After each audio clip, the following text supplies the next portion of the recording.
Good evening and welcome to the ordinary meeting of Council. Today is Monday and it's the 27th of July 2026.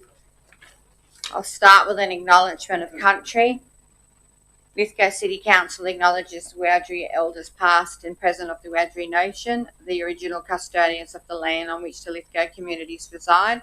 The Council also extends our respects to our neighbouring nations. Declaration of webcasting. I inform all those in attendance at this meeting that the meeting is being webcast and that those in attendance should refrain from making any defamatory statements concerning any person, councillor or employee and refrain from discussing those matters subject to closed council proceedings as indicated in clause 14.1 of the Code of Meeting Practice. Public attendance. In accordance with the mandatory requirements of the New South Wales Local Government Code of Meeting Practice Clause 1520, members of the public attending a meeting of Council A must remain silent during the meeting unless invited by the chairperson to speak. B must not bring flags, signs or protest symbols to the meeting and must not disrupt the meeting. Council meeting emergency procedures. I'll hand over to Director Browning. In the case of an emergency, please follow the emergency warden's instructions, who will be identified by coloured helmets and fluorescent council vests. Wardens will determine if any evacuation is required and the appropriate exit path. In the event of a fire, do not use the lift. If you require personal assistance in evacuation, please advise a warden. In the event of an evacuation, no one is to re-enter the building until advised by the Chief Warden. The community in attendance in the public gallery are requested to scan the QR code to register your attendance for safety purposes. Thank you, Director Browning. I note that all councillors are present. Do we have any declarations of interest? Yes, Councillor Goodwin. That's okay, take your time.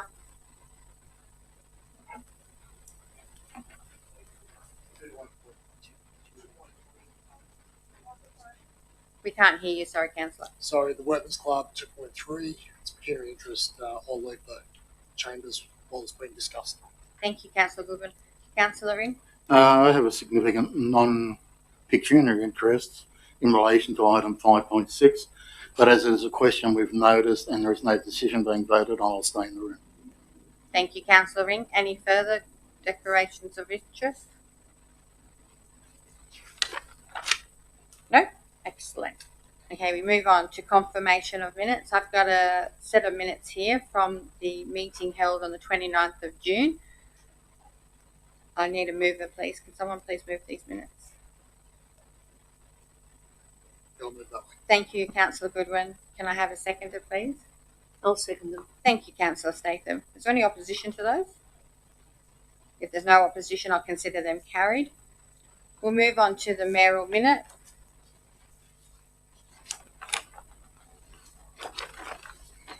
Which is 1.1, Code of Meeting Practice. As outlined at the 10th of June 2026 Extraordinary Council meeting, the Local Government General Amended Model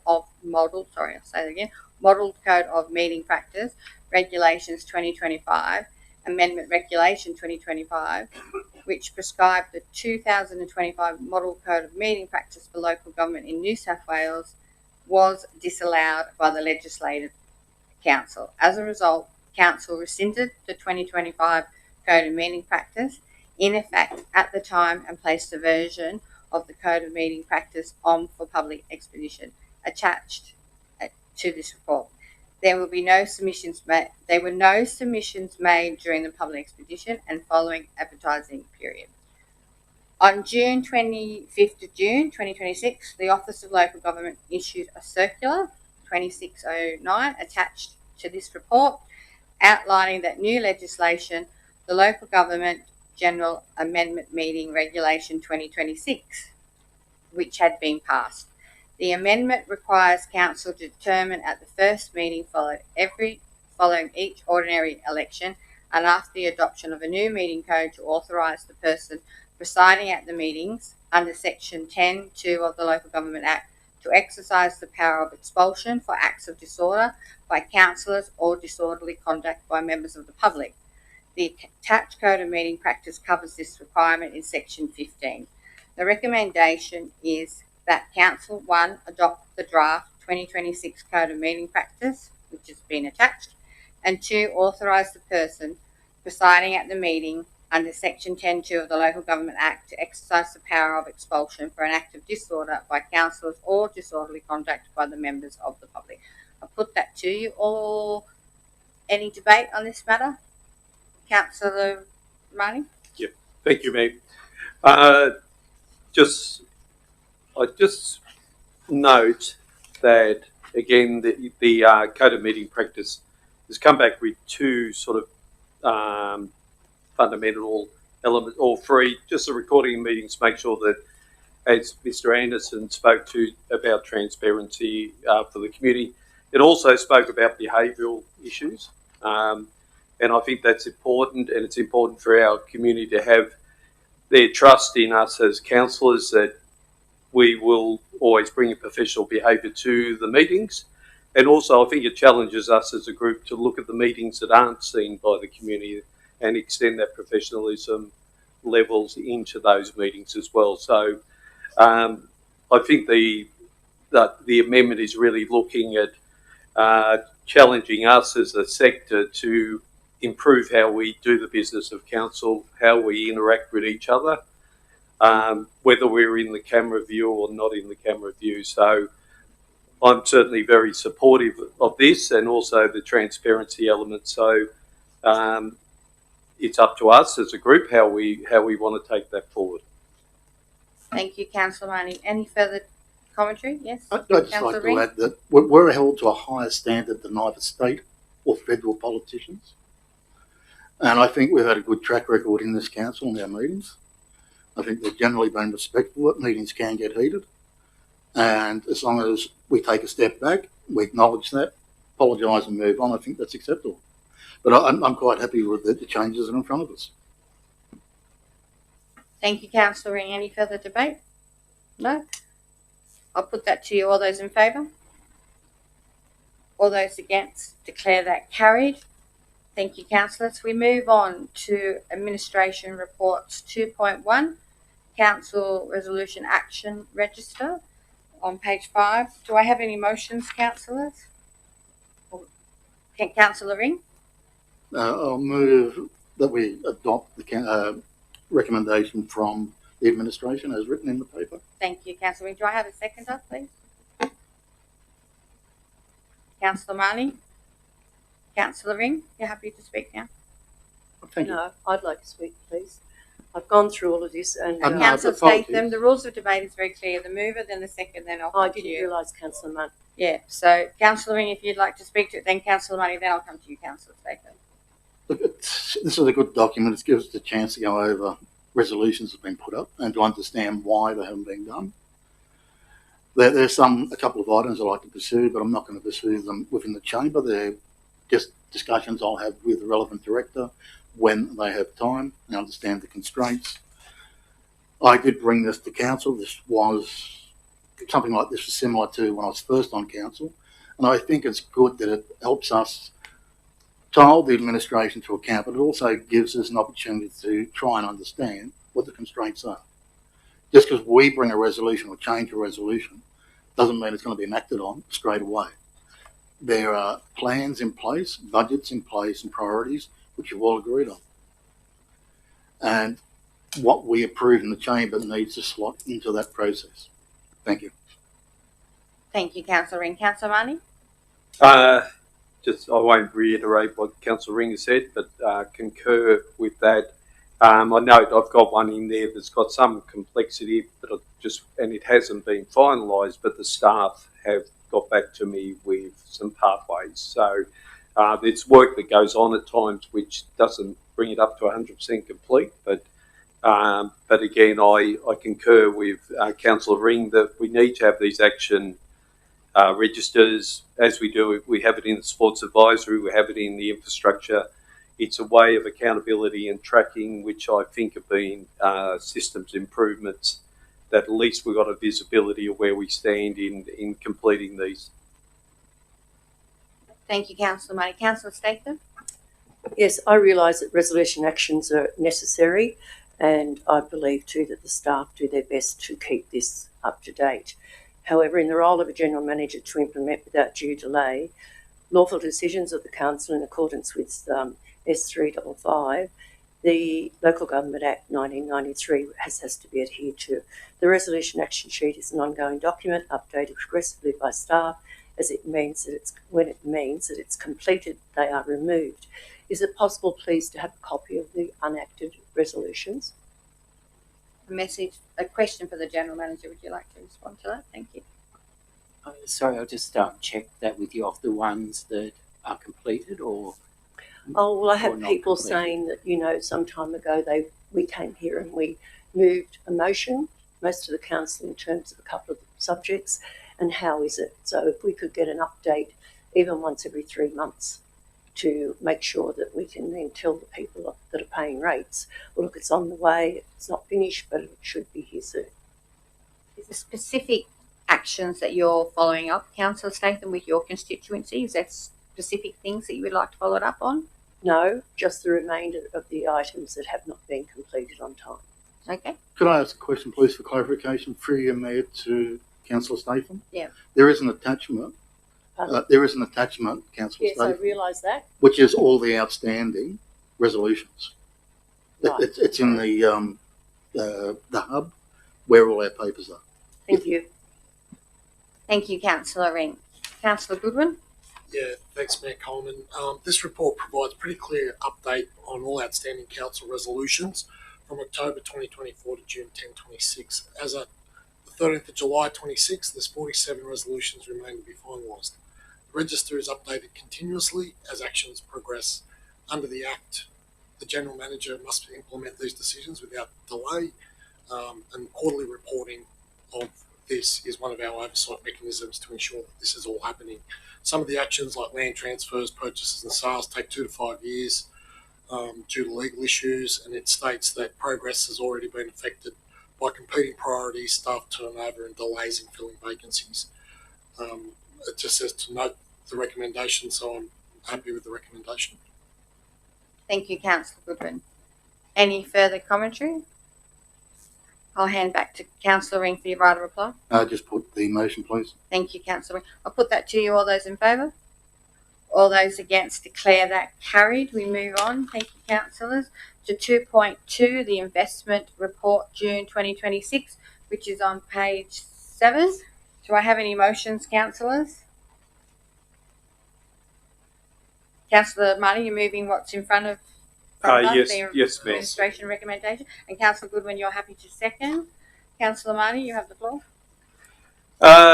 Just again, we watch the undulating budgets of a council, and particularly this time of year. I know at the end of financial year, and it's noted here that our cash has decreased from just over 3 million to just over 2 million.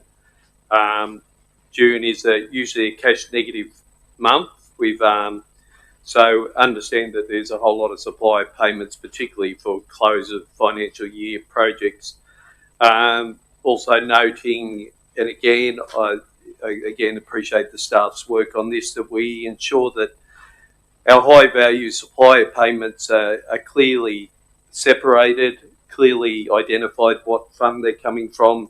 It helps both, I believe, the council group, but it also helps the community understand where some of these works are being funded from. I don't have a lot other than to talk on this, except just noting that there was and I'm sorry to bring the director in for a comment, but just noting the original budgeted investment interest income for 25-26 was 2.8, and it was 653 less than the previous year. Would you mind just, through you, Mayor, sorry, just to offer an understanding of what's happened there? Director Browning, if you could please. Through you, Mayor Coleman. Certainly. So, as you would be aware, we had some cash issues at the beginning of the financial year 25-26, both with the rejected DRFA claims and also with certain rate payments changing tempo. That had meant that we had substantially less available funds to invest. Additionally, the rates also slowed. So there were lower interest rate returns than projected as well. Councillor Marnie, are you happy with that? Yes, thanks, Mayor. Councillor Goodwin? Yeah, thanks, Mayor Coleman. I see that basically available general funds are very, very limited in this report. It basically states that we meet all the short-term financial obligations with sufficient funds to cover 54.2 million in externally restricted reserves and 14 million in internally restricted reserves. However, the unrestricted balance remains very tight. At the end of June, unrestricted cash covered approximately 1 week of general fund expenses. So to me, that highlights that we need to maintain strict management measures. But you're doing a good job. Thank you. Thank you, Councillor Goodwin. Any further? Councillor Tysos? Thank you, Mayor. I just wanted to point out that and I've reiterated this a number of times when this comes before the council each month, that on page 9 of 39, on the second paragraph, it indicates that as at the 30th of June 26, the period during which the general fund expenses could be met with available unrestricted cash was estimated at 1 week.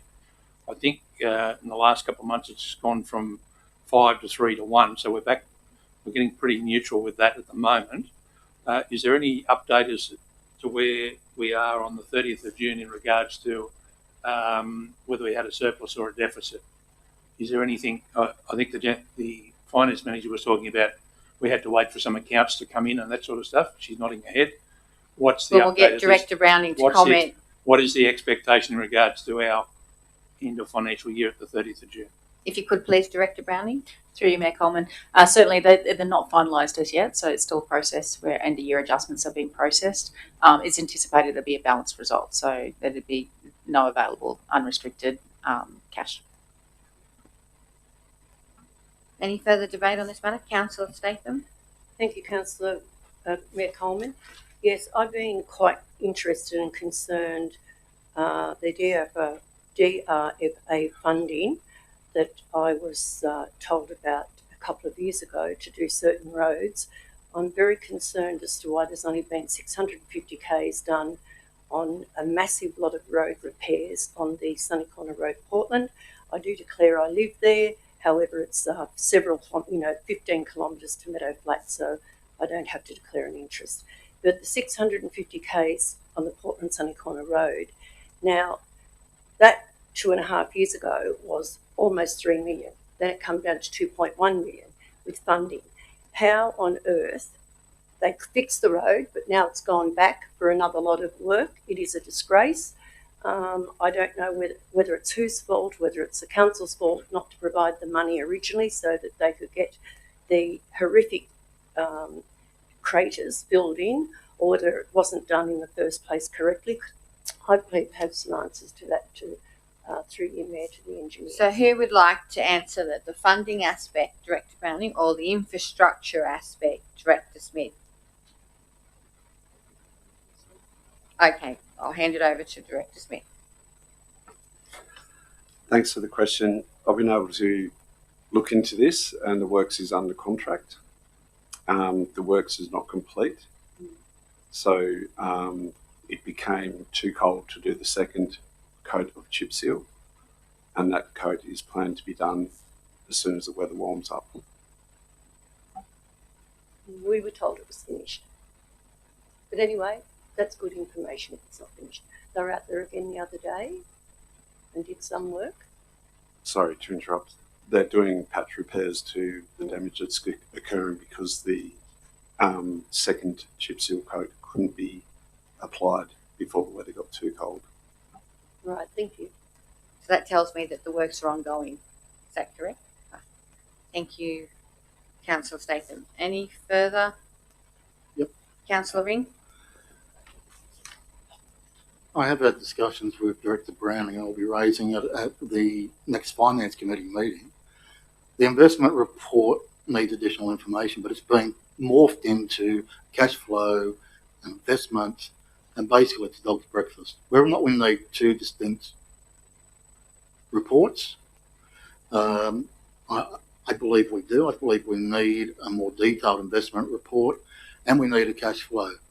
I have been looking at whether or not we need a cash flow forecast for 30, 90 days, whatever, but we need to be seeing that in the Finance Committee.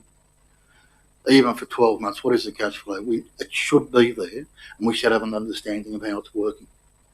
So I just wanted to flag that as something that hopefully is going to be changed by the Finance Committee, because we need to get this into two reports that then doesn't allow confusion, allows us to get the answers that we need. Thank you. Thank you, Councillor Ring. Any further commentary on this? Councillor Marty, I'll hand you back for right or reply. No, Mayor. I appreciate the points that Councillor Tysus and Councillor Stafen in particular, because we have had speakers come in and talk to that project, and there's been some dissatisfaction with the response they feel they've got. So I appreciate the staff's meeting with the individuals and that we've got additional work happening there. But otherwise, I'm happy to put it to the council, Mayor. Thank you, Councillor Marty. I'll put that to you. All those in favour? All those against? Declare that carried. We move on to 2.3, Councillor Goodwin. I'll move that. Thank you, Councillor. I'll second it. Thank you, Councillor Ring. I'm happy that that's been moved. Councillor Statham, would you like to speak now? Mayor, I'm sorry to interrupt, Councillor Statham. I've got an amendment or an additional point. Very clear. Councillor Statham has moved it. Councillor Ring, and then I'll come to you. Okay, thank you, Mayor. Councillor Statham. I'm really pleased that council staff have respected and responded to the three neighbouring people around this particular address. However, on listening to people in public forum and previous to public forum, I think that, they don't want any trouble. They don't want any misunderstandings. But the only thing that they're requesting, from my understanding, is very clear, to be more transparent on the Lithgow Workmen's Club side and our council side. And possibly it would be a good idea to get a meeting between the council and the Workmen's Club with those people involved, particularly one person that's house is right next door. He's not aggressive, he's very understanding. It's his business to know what is going on and not be told that it's confidential or anything else if it's right next door to his address. So I think, in fairness to everybody, it's very easy to fix this problem, and that is just to communicate with each other through a simple meeting. Thank you for the suggestion, Councillor Statham. Councillor Ring. What presume Mayor to Director Elwood, I'd just like him, for the benefit of the community and people online, just to clarify point 1 and why this process is being done this way. Director Elwood. For yourself, Mayor Coleman. Point 1 of the recommendation is that the sale of the part of Tank Union Lane will only progress and go through if or once a development consent is granted for any proposed new motel additions as part of the Workies proposal. If a DA is not granted after public exhibition and due process as afforded to DAs of this nature, then the sale of part of Tank Union Lane will not occur. So during that process, we wanted to provide the opportunity for public input, which was very clear. So in essence, this is about transparency and having a transparent process where prior to any sale of land, any development, the public can have a second or have a say on it. That's correct, through a development application process for any proposal that the Workies put forward. Okay. No, look, I support what's there. I think it is transparent. I think it will depend on whether or not the club comes up with a development, whether or not they've got the finances, whether or not it proceeds. and then the community will have an opportunity, and if they've got objections, they can put them through the process. Thank you. Thank you, Councillor Ring. Councillor Marnie had an amendment. Did you want to put something up now? I'll put it to the mover and seconder. I think that's appropriate, Mayor. Yep. I just wanted to put a point 3 in the event that a development consent is granted for the proposed motel additions. I'm just asking that the funds from the sale of the land be placed in a strategic lands acquisition fund as a restricted reserve for the purchase of lands that will benefit council projects. Do you council and the community needs, and I have sent it through. You sent through, and is there a seconder for that? Councillor Evangelidis is going to second that, but you're happy to accept it. Councillor Statham, are you happy to accept that? Yes, I'll accept that. Okay, so we don't need a seconder. That'll be absorbed into the motion. That's fine. Could I just speak to it briefly? Yeah, you can speak to the whole motion now. Okay, thank you, and thank you to the two councillors. Just acknowledge, I know Councillor Evangelidis has spoken to disposal of assets. There might be a reverse situation where acquisition of assets might be of value to a project. And if we do have a strategic fund where we essentially transfer one asset into a more usable asset through the sale and then the purchase of another one, it may be the sort of turning point in future projects. So I just think, again, if we can look at these things strategically, financially, we just need to be ready when those opportunities present. And if we've got a little bit of a internal reserve that we've preserved for that exact purpose, it may help us in the future. Thank you, Councillor Marnie. Any further commentary? Councillor Tysus, I think, was next, and then I'll come to you, Councillor Evangelidis. Thank you, Mayor. I was wondering whether the mover and seconder would be happy for number 2 to read, if the development consent, the end of the actual thing, if development consent is granted for proposed motel additions, then authorise the general meeting. That's needs to be put in first, because it follows on from number 1, subject to development consent being granted for proposed motel additions. That makes sense. Pointless authorising the general manager. It needs to go if development consent is granted, then we're talking about the money. Is that what you're saying, Councillor Tysus? It needs to be reversed. Yep. Are you happy for that, Councillor Statham? I understand where he's coming from. Yep. Councillor Ring, You've are you got to happy sell with it that? first before you authorise Yeah, it. so it needs to be switched. If you're happy with that, Councillor Statham and Councillor Ring is, right? Can we get that reversed as per what Councillor Tysus has just put forward, please? Yep, that's good. Thank you, Councillor Tysus. I still want to speak to it, Mayor. Yeah, absolutely. Thank you. I don't have any problems with it either, because it's all dependent on the club still going ahead with their motel, whether that's in the near future or the long future. That section of the laneway will form part of it, which I'm quite happy to support. And clearly, when we get to the stage of where the DA is on exhibition, then it'll be a case that all that will go out for the local residents to sort of make some sort of submissions in regards to the DA. We haven't seen how big the DA is. We're not sure what it proposes, how much of the land is going to take up, or the car park. But we've still got access through that laneway back out into Union Avenue, Union Street, which I'm quite happy to see. But it's really just a matter of telling the public what we're doing, and I'm sure the club, and I would encourage the club to certainly support it, bring the neighbourhood on side rather than have them complaining about anything that might be popping up in the near future. Thank you. Councillor Evangelidis. Yeah, through you, Mayor, I've just got a couple of questions to I wanted the director.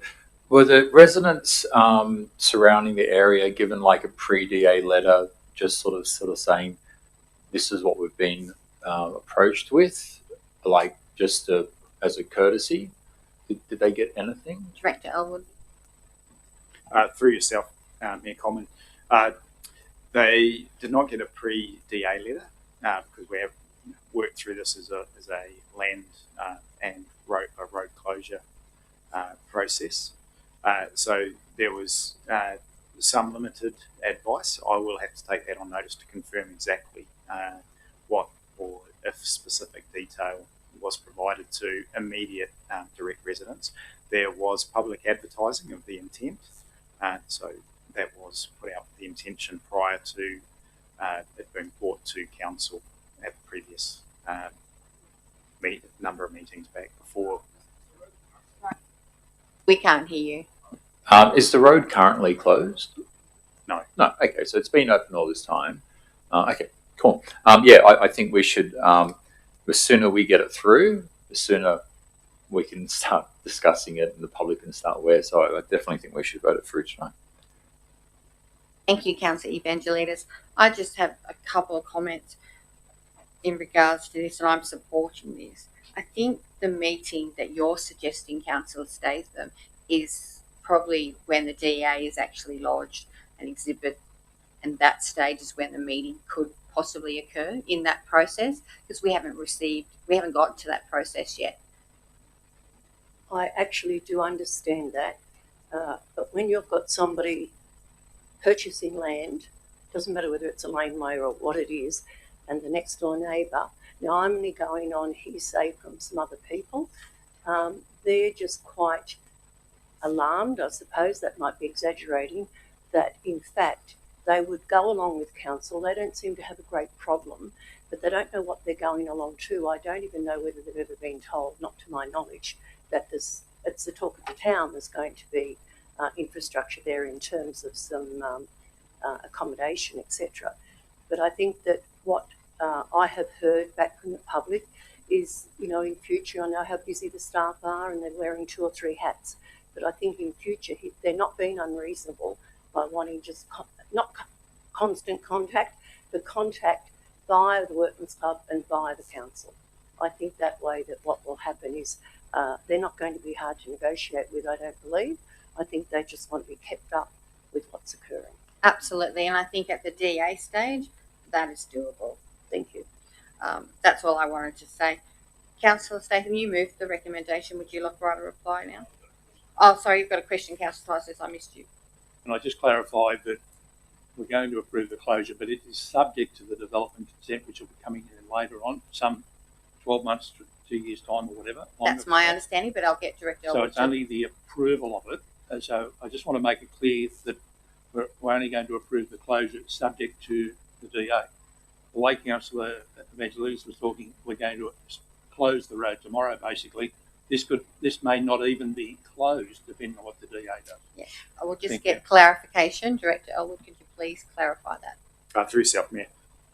Councillor Ticehurst is correct. The closure and sale of part of Tank Union Lane will only take place if a development consent is approved by council.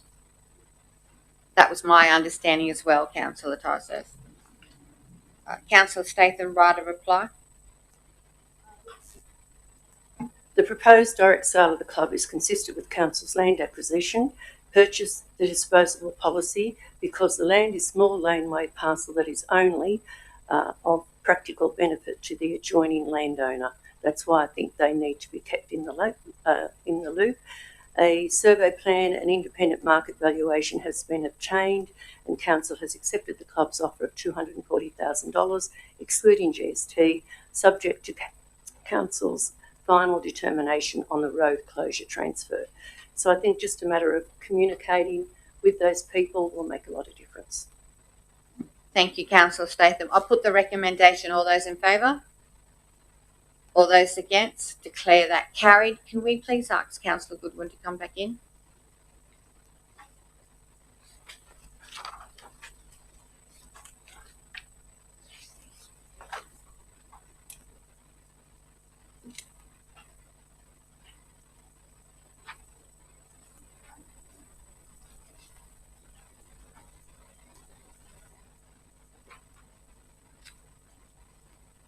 We're missing a councillor. I had one go out, I've got one come back in, but we're missing someone. All right, okay. All right, we'll move on. He'll catch up. We're at 2.4, and the report is access to private property off Honeysuckle Falls Road. Mayor, could I move a motion, thanks? Yeah, what would you like to move? I've provided it to the Secretary, and that is that 1, council make inquiries with the New South Wales NCAT to see if they are able to arrange for this matter to be successfully mediated between the parties, including the council. Number 2, council make inquiries with New South Wales Legal Aid to see if they are able to assist the landowners towards an application for an easement to access their home. And 3rd, the council make inquiries with the New South Wales Law Society to see if they are able to assist the landowners towards the making of a pro bono application with a New South Wales law firm for an easement to access their home. I'll move that. And a secondary is Councillor Fredericks. Yeah, great, thank you. Councillor Tysus, would you like to speak to it? Thank you, Mayor. Mayor, I take on board what's in the report, and I understand the money situation as well. I've noted the letter provided by the impacted family in regards to the property at 35 Honeysuckle Falls Road, Taranau, dated the 27th of July.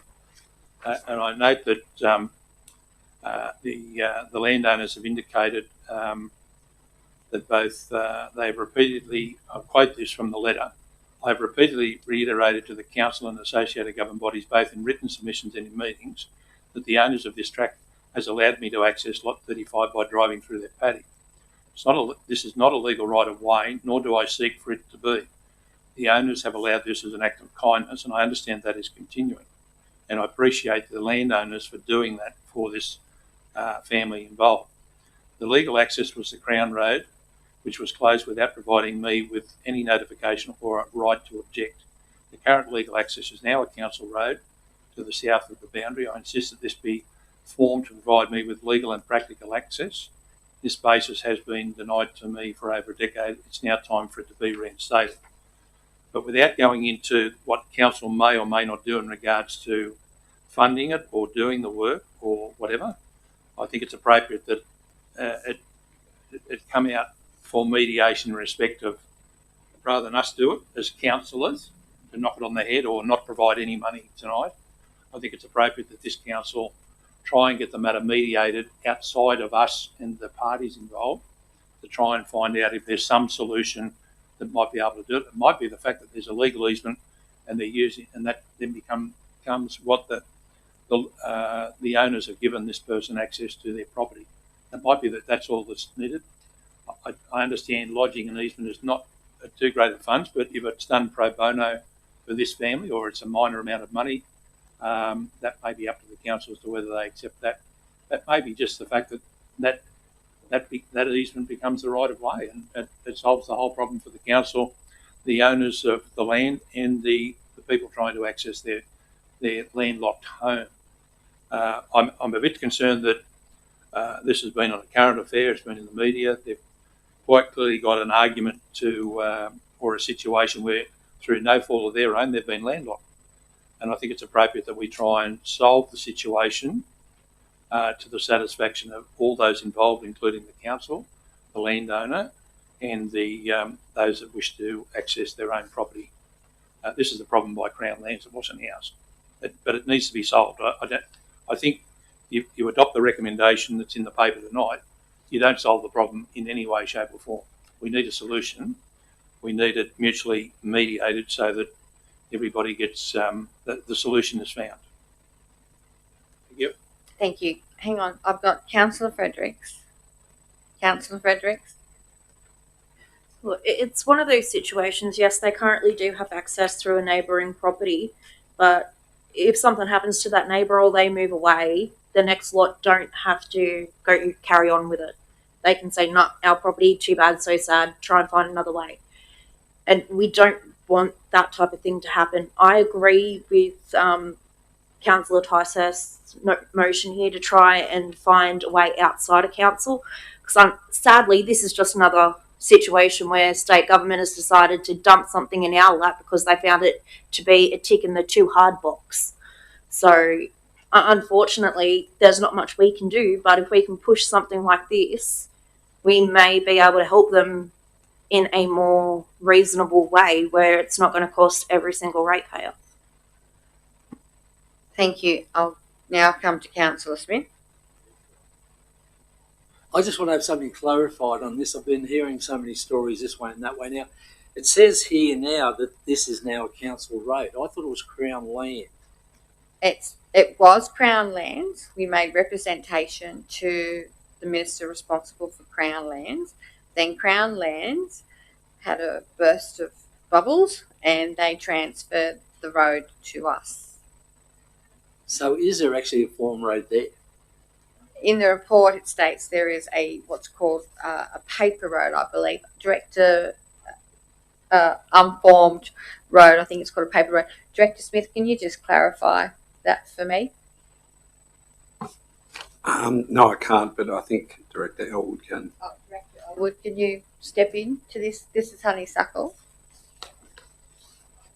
Just for Director Elwood, it's the definition of a paper road, which was described to me last week from Sandra, one of your staff, but I can't remember what she said. Just bear with us. But anyway, the bottom line is it was a Crown Road. It's now Council Road, but it's an unformed road. Is that correct, General Manager? Can you just... Through you, Mayor. It is an unformed road, so it's a form of access, but it hasn't been made into a proper road at this stage. Because since the transfer from Crown Lands, Council has not had the funds to allocate to it on the basis of the number of people who would use that road.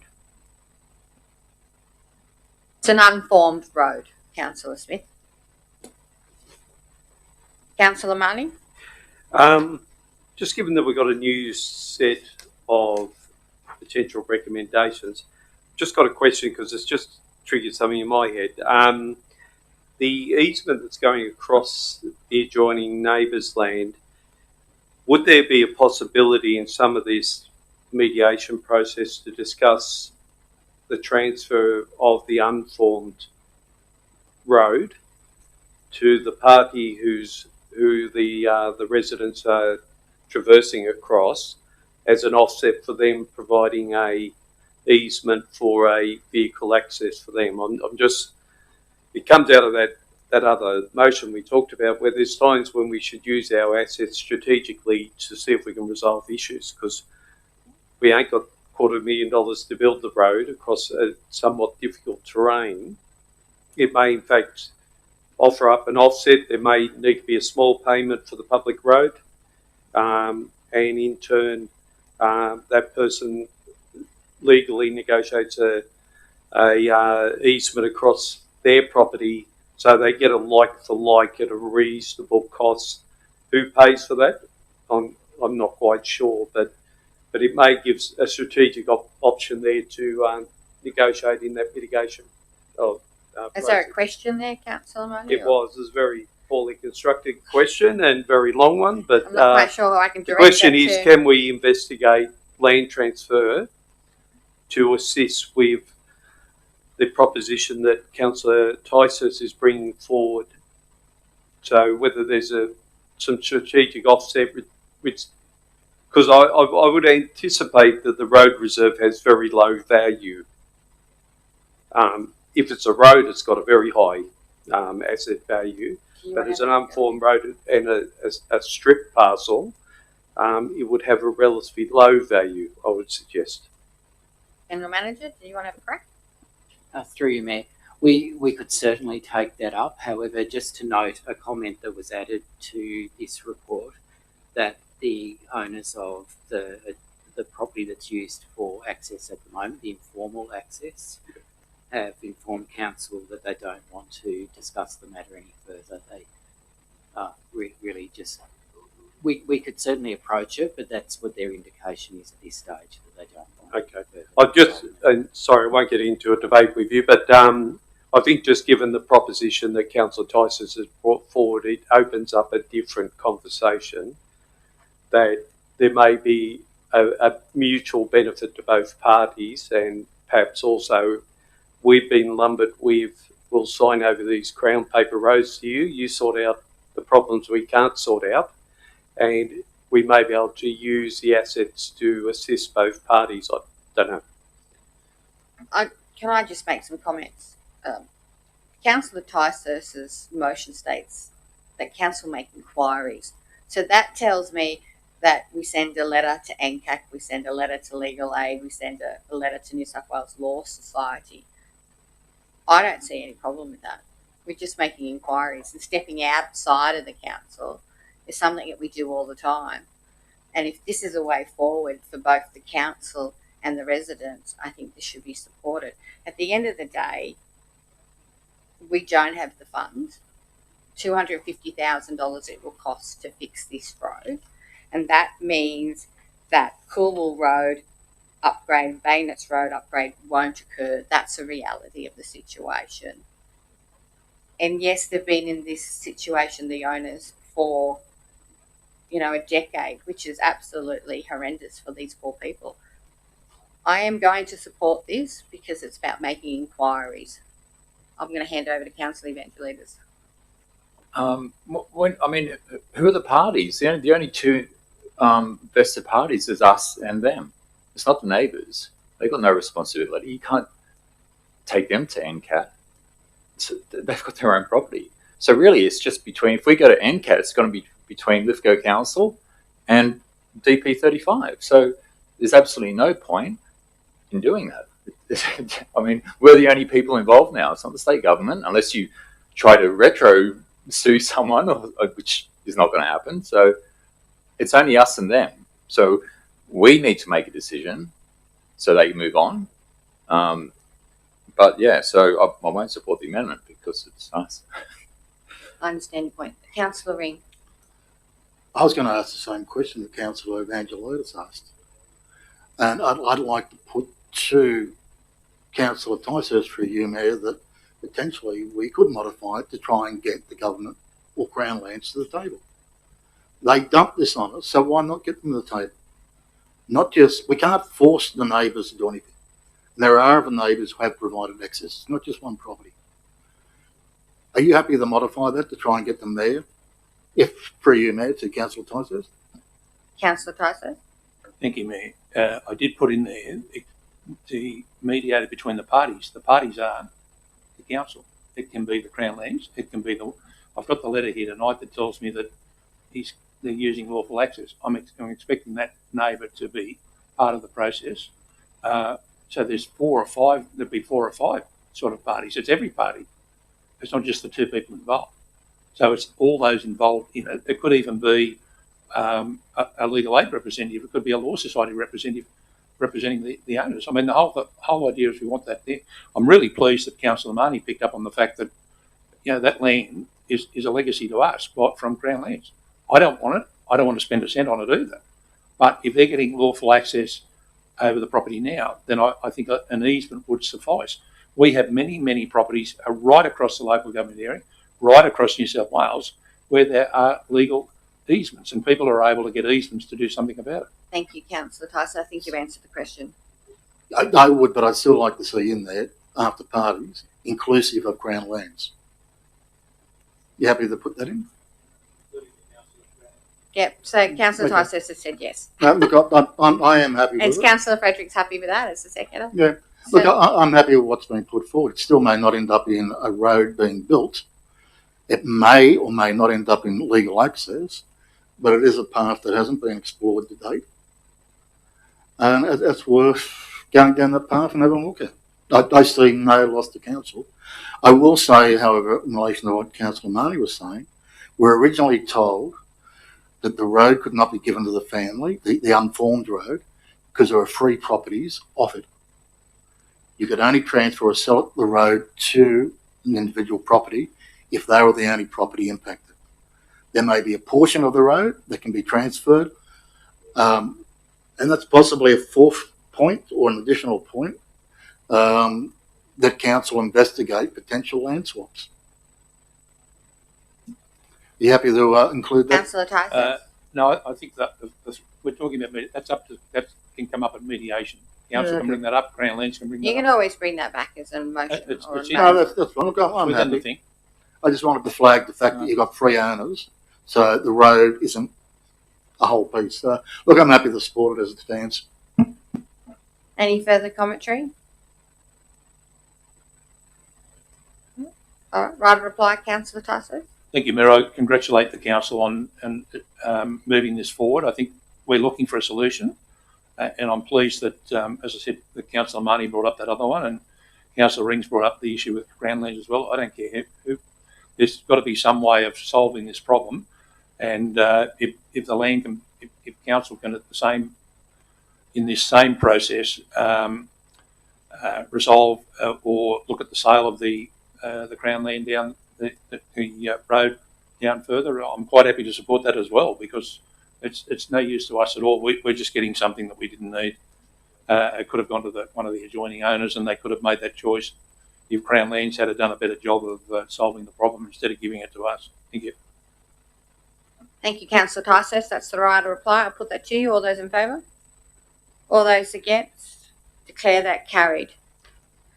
We'll move on.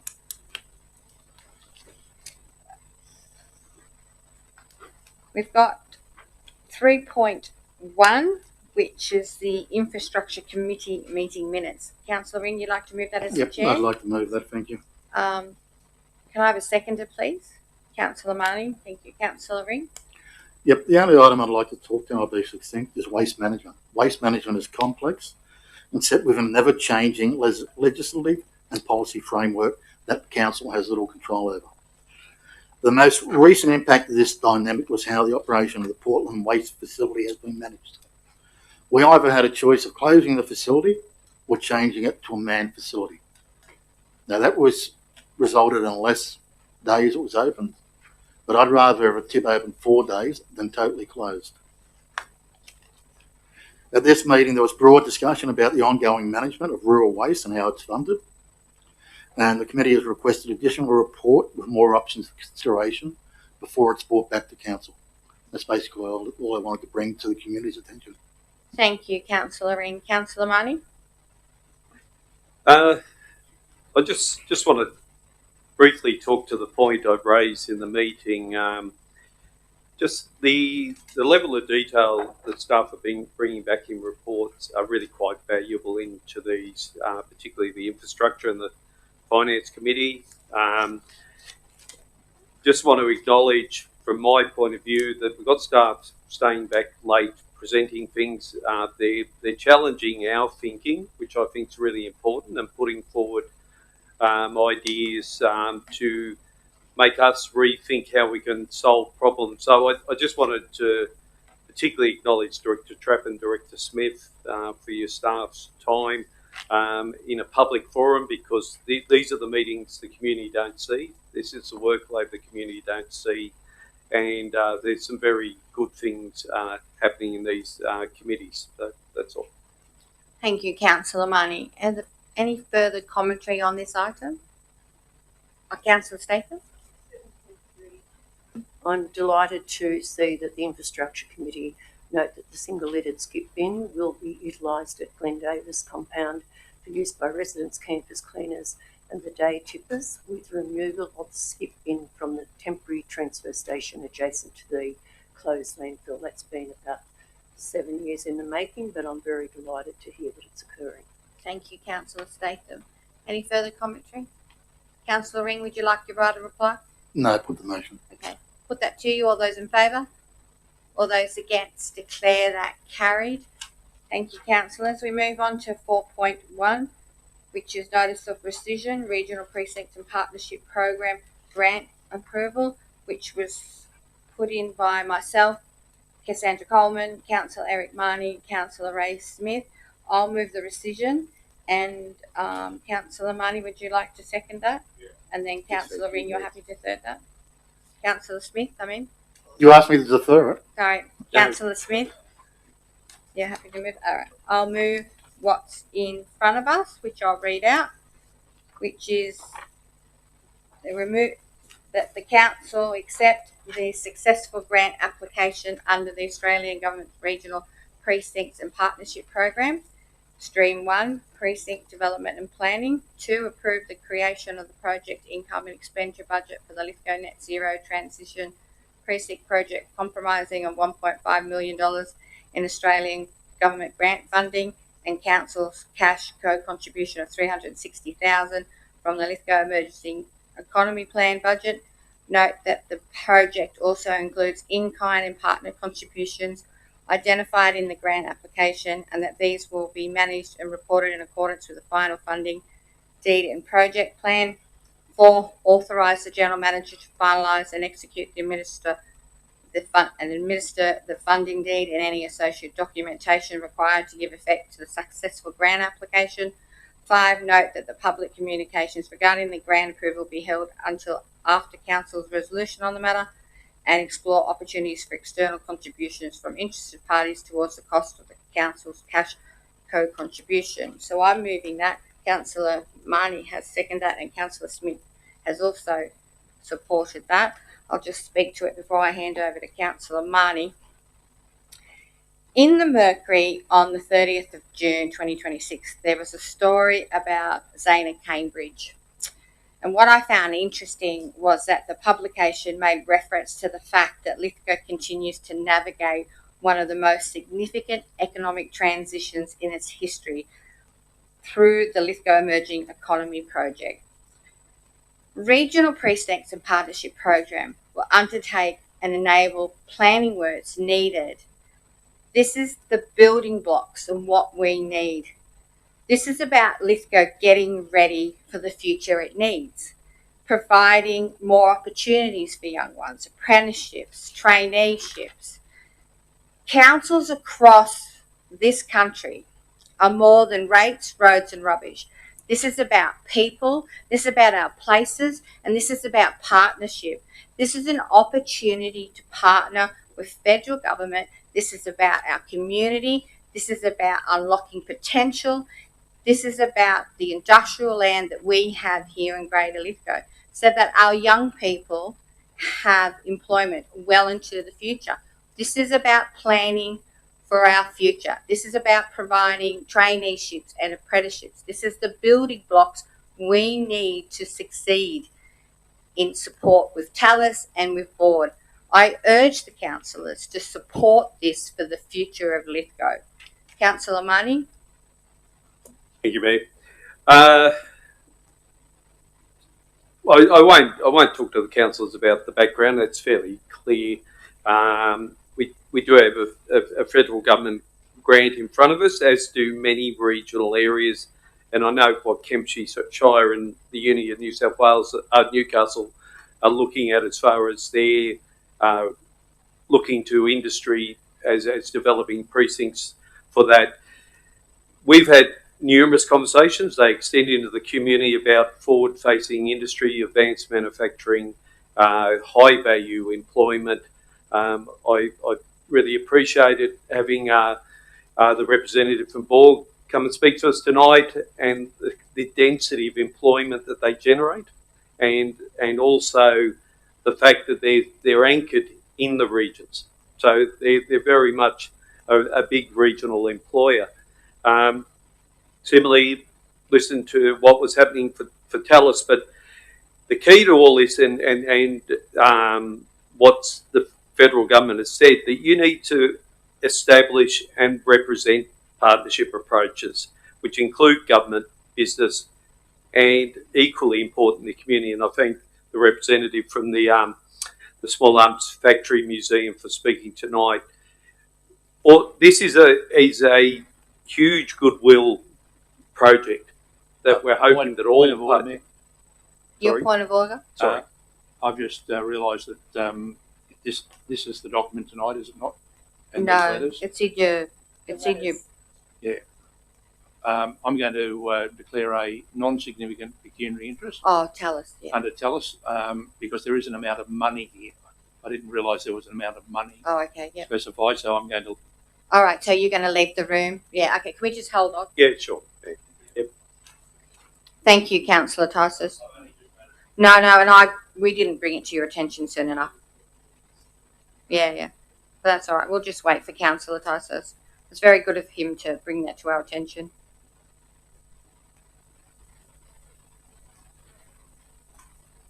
Okay. Councillor Marnie, continue. Thank you, Mayor. So it's important that we look at how community entities interact with these zones. And the third zone, which is Hermitage, which is at the moment a bit of a blank canvas, sitting on the old coal mining site. So that will have a bigger community input. So I think the federal government, I think we as a council want to see genuine partnerships between these parties, and I hope that we can work towards some of the aims of the Small Arms Museum, Factory Museum.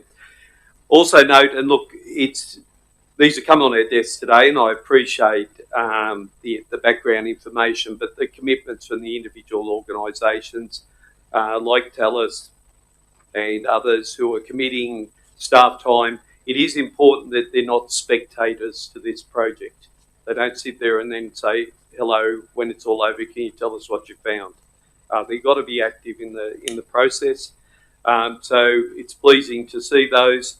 There are a lot of community members who are imagining a very different output, maybe from even the old Pacific National, there's the opportunities to sit there are not yet realised. And from listening to Borg's representative tonight, I think they're open to the opportunity. So anyway, my view is I'll support this, but I'll take an active interest in how the partnership approach goes forward. Councillor Smith, no. Yeah, I totally support this as well. I see why the whole thing of the LEAP program has actually been put together here. Since I've been on council, I will be really honest here and say that I didn't think the LEAP program was actually going ahead with this sort of construction. This now, to my way of thinking, is exactly what we should be doing. Now, I heard at the last meeting when we voted on this and we went down, some of the points that come up was that we're going to give money to private enterprise to do this, to do these lands on private enterprise land. Well, it's sort of funny, that bell seems to ring somewhere else when you're talking about different other projects that are on private land where government money's actually being given to them as well in this same area. So I don't see any difference. I see that these things are even more important than some of these. I'll move an extension. That was incorrect, Councillor Statham. It's all good. I see these projects way more important and more valuable for the future, for jobs and the economy of this town, than probably some of them other projects which only use sugar hits. It'll only be good for the actual construction, and after that, there's very little left. This here is where we should be really heading, and why we actually knocked this back in the first place has got me absolutely beaten. It's coming from the LEAP program funding. It's what the LEAP program is for. It's what we're actually should be doing, and I can't see why we have a complaint with this, or why we're flat out finding, well, where's the money going to come from? I think that was one of the biggest worries. It's already there. It's already in the LEAP program. It's already set up. This, to me, is the only way for this town to go and succeed and be bigger in the future. Councillor Fredericks. All right, so I was actually surprised when I received this paperwork today, because we've had councillors sit in this chamber and say they don't care if certain businesses stay in town or leave, and one of these businesses is actually going to contribute 40K. But the question I do have is, it says $360,000 to be contributed from the LEAP program, the budget. Is that, because as far as I was aware, LEAP's completely funded by the special rate variation, or has it got some government funding as well? My understanding, it's part of special rate variation, which went to IPART. That's how come that even occurred. Am I correct, Director Browning? Through Mayor Coleman, yeah, the 360K would be coming from the SRB. Okay, that can't be used for anything else but economic development. It can't be put anywhere else. No, I understand that, but that's still ratepayers' money, whether it's in the SRV budget or whether it's in our regular budget. It's still ratepayers' money, which isn't out of concern for me. Second question I wanted to clarify is the $140,000 that has been pretty much guaranteed by 3 companies as a co-contribution. Will that be an extra 140,000 to go towards this, or will that be deducted from the 360,000 that council has to put in? Director Elwood, can you answer that, please? At present, that is in addition to the $360,000. $360,000 was the council commitment in the grant application of council funds at this stage. All right, no worries, thank you. So I do think that Talus, Elderton Engineering Services, and the last one, Medha, they do need to have a major shout out to them because they are going to contribute to this as well. So I think that needs to really be set out there, that we've got 3 companies that are going to contribute to it, and they do need their names out there so that way the community knows they're not just there to make people work and bring in a profit. They're actually going to contribute as well, which is excellent to see. But like I said, I still hold reservations about using any ratepayer funded money for any kind of grant, especially in the situation that council is currently in financially. So, like I said, I've got hesitations with this, but it's great to see that there are companies that are willing to contribute as well. Who would like to speak next? I would. Councillor Ring and then Councillor Evangelides. Council, as a rescission motion asks us to look again and to do the due diligence our first decision may have lacked. Let me be clear about what my opposition is not. It is not the money. These are SRV transition funds, not LEAP funds, tied to this council's 3 pillars: economic renewal, development, transition. Nor is it shovel readiness. It is priorities and what we forego by backing this one. This came to us on 11th of December 2024 as a confidential report canvassing commercial opportunities council would explore. So through you, Mayor, to the General Manager, is the administration negotiating with any landowner to lease or acquire land for commercial activity promoted by council? Who would like to answer that? General Manager, or would you like to direct that somewhere else? Director Elwood? Through yourself, Mayor. Council is not at present negotiating to lease lands in relation to industrial activity. Thank you. I asked that because that was part of that original submission when we brought the grant to us. Now to the justification. The 27th July report states that the project responds to a key constraint identified through the Lithgow Emerging Economy Plan and related economic development work: the shortage of ready-for-market employment lands in Lithgow. That shortage is real. I don't dispute it. But the report went further, claiming that the employment land strategy found the land at Marangaroo and Wallerawang limited by high infrastructure servicing costs. The final Hill PDA study, employment land study, was signed off on the 20th of October 2024, 6 weeks before this was brought to council. Drafts and the final document would have been hands of staff and the administration well before this. There was time to get this right. It wasn't. What Hill PDA actually found, Marangaroo, the servicing cost problem applies only to the E3 land. That's the residential, needing a highway upgrade requested by Transport for New South Wales. The E4 industrial land has interim water and sewer options that did not involve significant new or augmented services. Excuse me, are we speaking about, sorry for interrupting, but are we speaking about this fact or in Marangaroo? I mean, I think he's making a comparison, Councillor Statham. He's making a comparison in his speech, that's all. May I continue? Thank you. Wallerawang, the precincts are serviced by electricity, water and sewer. The report identifies no high servicing costs as a barrier, calls its constraints mostly manageable and estimates up to 103 hectares developable. These are the precincts Hill PDA tells us to prioritise. Yet it ranks the Talus site low priority and Cornytown, that is the land just acquired by Borg, and a new Borg site as being only medium priority. And look at the site we asked to back the former small arms factory. Potentially a state heritage item, LEP item listed, now subject to its proposed state heritage listing with further information sought from council as recently as March this year for the Independent Planning Commission. A documented contaminated site. EPA remediation agreement issued 2004 was completed in 2009. It covered the 17.5 hectare factory area and expressly relates to that area only. Contaminants including heavy metals, hydrocarbons, cyanide, and trichlorophene, I think is the way to spell it, which degrades to vinyl chloride, a recognized carcinogen.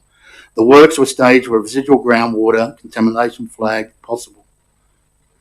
That was deemed to have been completed in 2009 by the EPA, and I have those records here.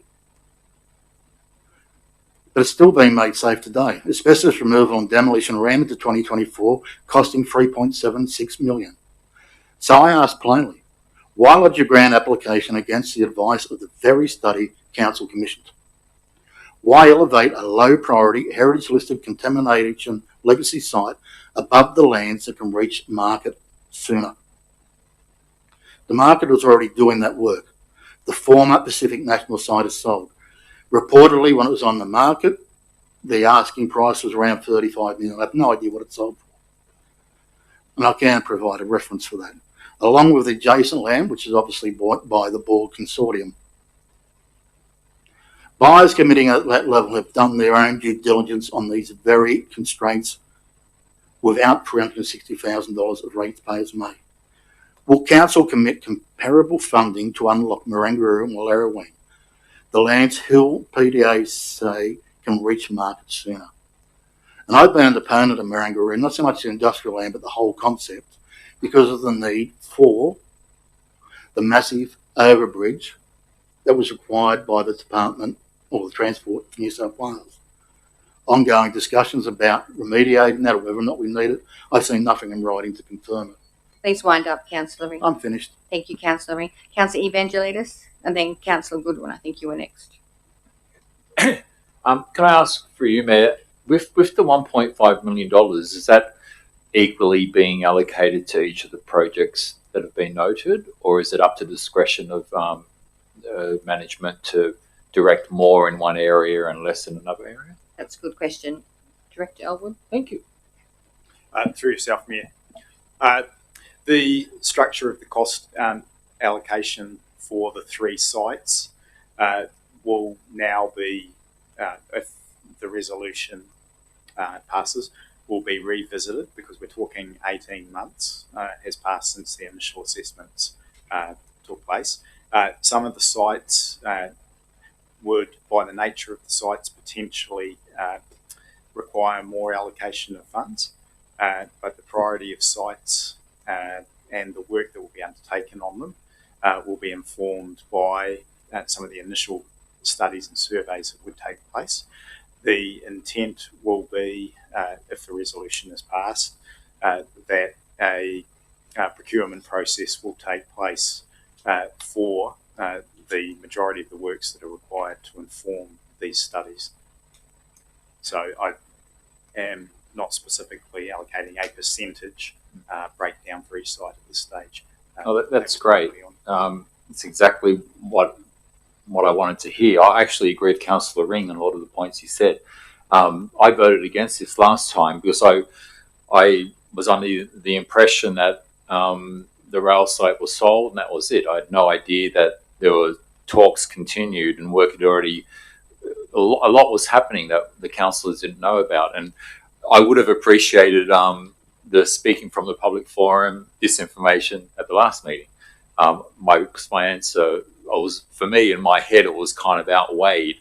Now it's not outweighed, and that what Mr. Director Elwood said is perfect. And I hope the councillors are involved in that process of helping to decide where the bulk should go, because as Councillor Ring pointed out, there's in some ways there's no point allocating large funds to something that unless we can see a window of opportunity. So yeah, I'll be voting for it tonight. Thank you. Councillor Goodwin. Yeah, thank you, Mayor Coleman. I voted for this last meeting and I'm going to vote for it again. This rescission motion gives Council the opportunity to correct an earlier decision and move forward with significant funding opportunities for our community. The Australian Government has approved $1.5 million under the Regional Precincts and Partnerships Program for the Lithgow Net Zero Transition Precinct. This is a major win for Lithgow and positions us strongly in the future. By supporting this motion, Council can unlock a project that will strengthen our economic transition, support new industries and jobs, attract further investment in partnerships, and build the planning foundations needed for long-term prosperity. The Council's co-contribution of $360,000 already identified with the Lithgow Emerging Economy Budget Plan ensures we can leverage the Commonwealth funding at a ratio of more than 4:1. Strong return for ratepayers. The project also includes an in-kind partner contributions demonstrating broad support and shared commitment across stakeholders. This will be managed transparently under the funding deed and project plan. Authorising the General Manager to finalise and administer the funding deeds ensures the project can commence without delay and in full compliance with legal and governance requirements. Public communications will be appropriately timed after Council's resolution, ensuring clarity and consistency in messaging to our community. The motion also directs Council to explore external contributions to offset our co-contributions as seen tonight. This is a responsible step that could reduce the financial burden on Council while strengthening our partnership. Supporting this rescission motion allows us to seize a rare opportunity, substantial federal investment and a clear pathway for economic transition for our area. Thank you, Councillor Goodman. Councillor Stack. Yes, it's bothered me to some interesting points. First of all, accept the successful grant application under the Australian Government's Regional Precincts and Partnerships Program, STEAM 1. Precinct Development and Planning approve the creation of a project income and expenditure budgets for the Lithgow Net Zero Transition Precinct project, comprising of what several people have mentioned tonight. My biggest problem initially was that where did that 360 come from? And then I realised it was from the LEAP program. Now, my understanding that money, just with one question before I finish off, that money from the LEAP program is a separate entity to any funding that Council has. Is that correct? It's not a separate entity as per se, but the funds allocated have to be spent on economic development. It cannot be spent on anything else. So when the special rate variation went to IPAR, it was part of the IPAR. Yes, I realise that, but I'm now very happy to read and make sure that funding, which is quite a substantial amount, 360,000, when we're in such dire state situations. So I'm more than happy now that I've understood it exactly to support this, because I think when Mr.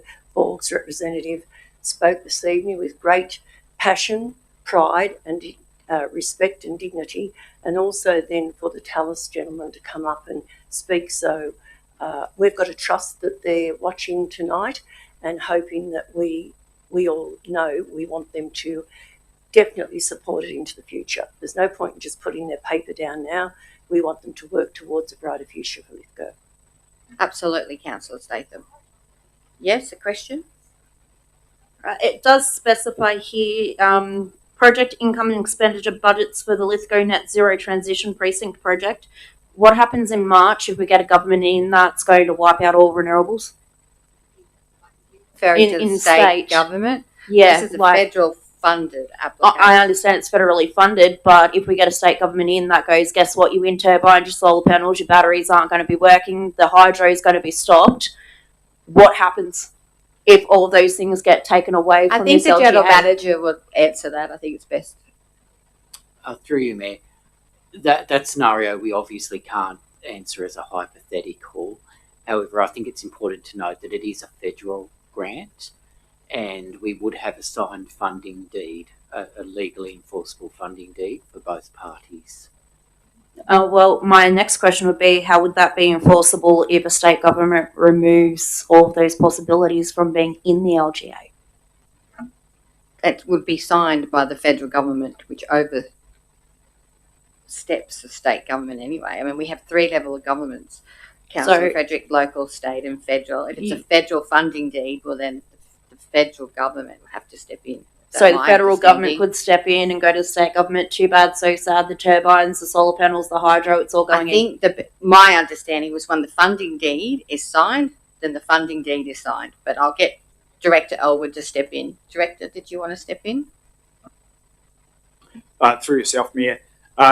The funding deed that would be entered into with the Commonwealth Government is very specifically for the investigation works, planning and preparation for the identified and designated sites, irrespective of the other industrial activities that are provided for or proposed for through the LGA. So the works that would be taking place are specific to the sites designated in the deed, which are the three sites: the site purchased by recently by Borg Industries, and the Tallis site and potential council site. All right. Well, then, could I request that the Lithgow Net Zero Transition Precinct project, that wording is changed if it hasn't actually got anything to do with We reaching can't to net change zero? it. It's a rescission motion. So once a rescission motion under the Act has come forward, there's no amendment that can be accepted unless you have 3 councillors and it's put in writing. That's the Local Government Act. That's the Code of Meeting Practice. I can't take an amendment. The motion is what it is because it's a rescission motion. All right. Sorry, it comes across as a little bit. Director Elwood saying there's a legal reason, but in regards to a rescission motion, the Code of Meeting Practice is very clear. When a rescission motion has come forward, it is signed by 3 councillors.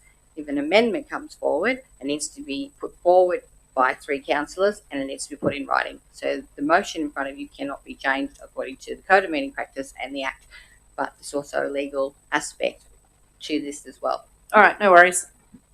Excuse me, Councillor, can I just clarify what I'm referring to? The name, Lithgow Net Zero Transition Precinct Project, it was just the name that was given to the grant application and the name of the grant. So that is what it is referring to. It is not specifically referring to other projects throughout the LGA. It's the name that was registered when the application for the grant was submitted to the Commonwealth Government. So that's specifically what it's referring to in that sense. It's only in relation to this one grant, that process. In hindsight, the name potentially could have been a little bit more specific. I was just trying to get clarification that even if, you know, we get a state government that goes, no more renewables, this grant wasn't going to be blown up and unusable. That's just what I was trying to verify there, that it will still be usable even if we do get a government like that in. Councillor Marnie, are you asking a question because you have spoken? I am, Mayor, and I'll try not to go in a convoluted pathway. I just want to be clear, and if I could direct this to Director Elwood.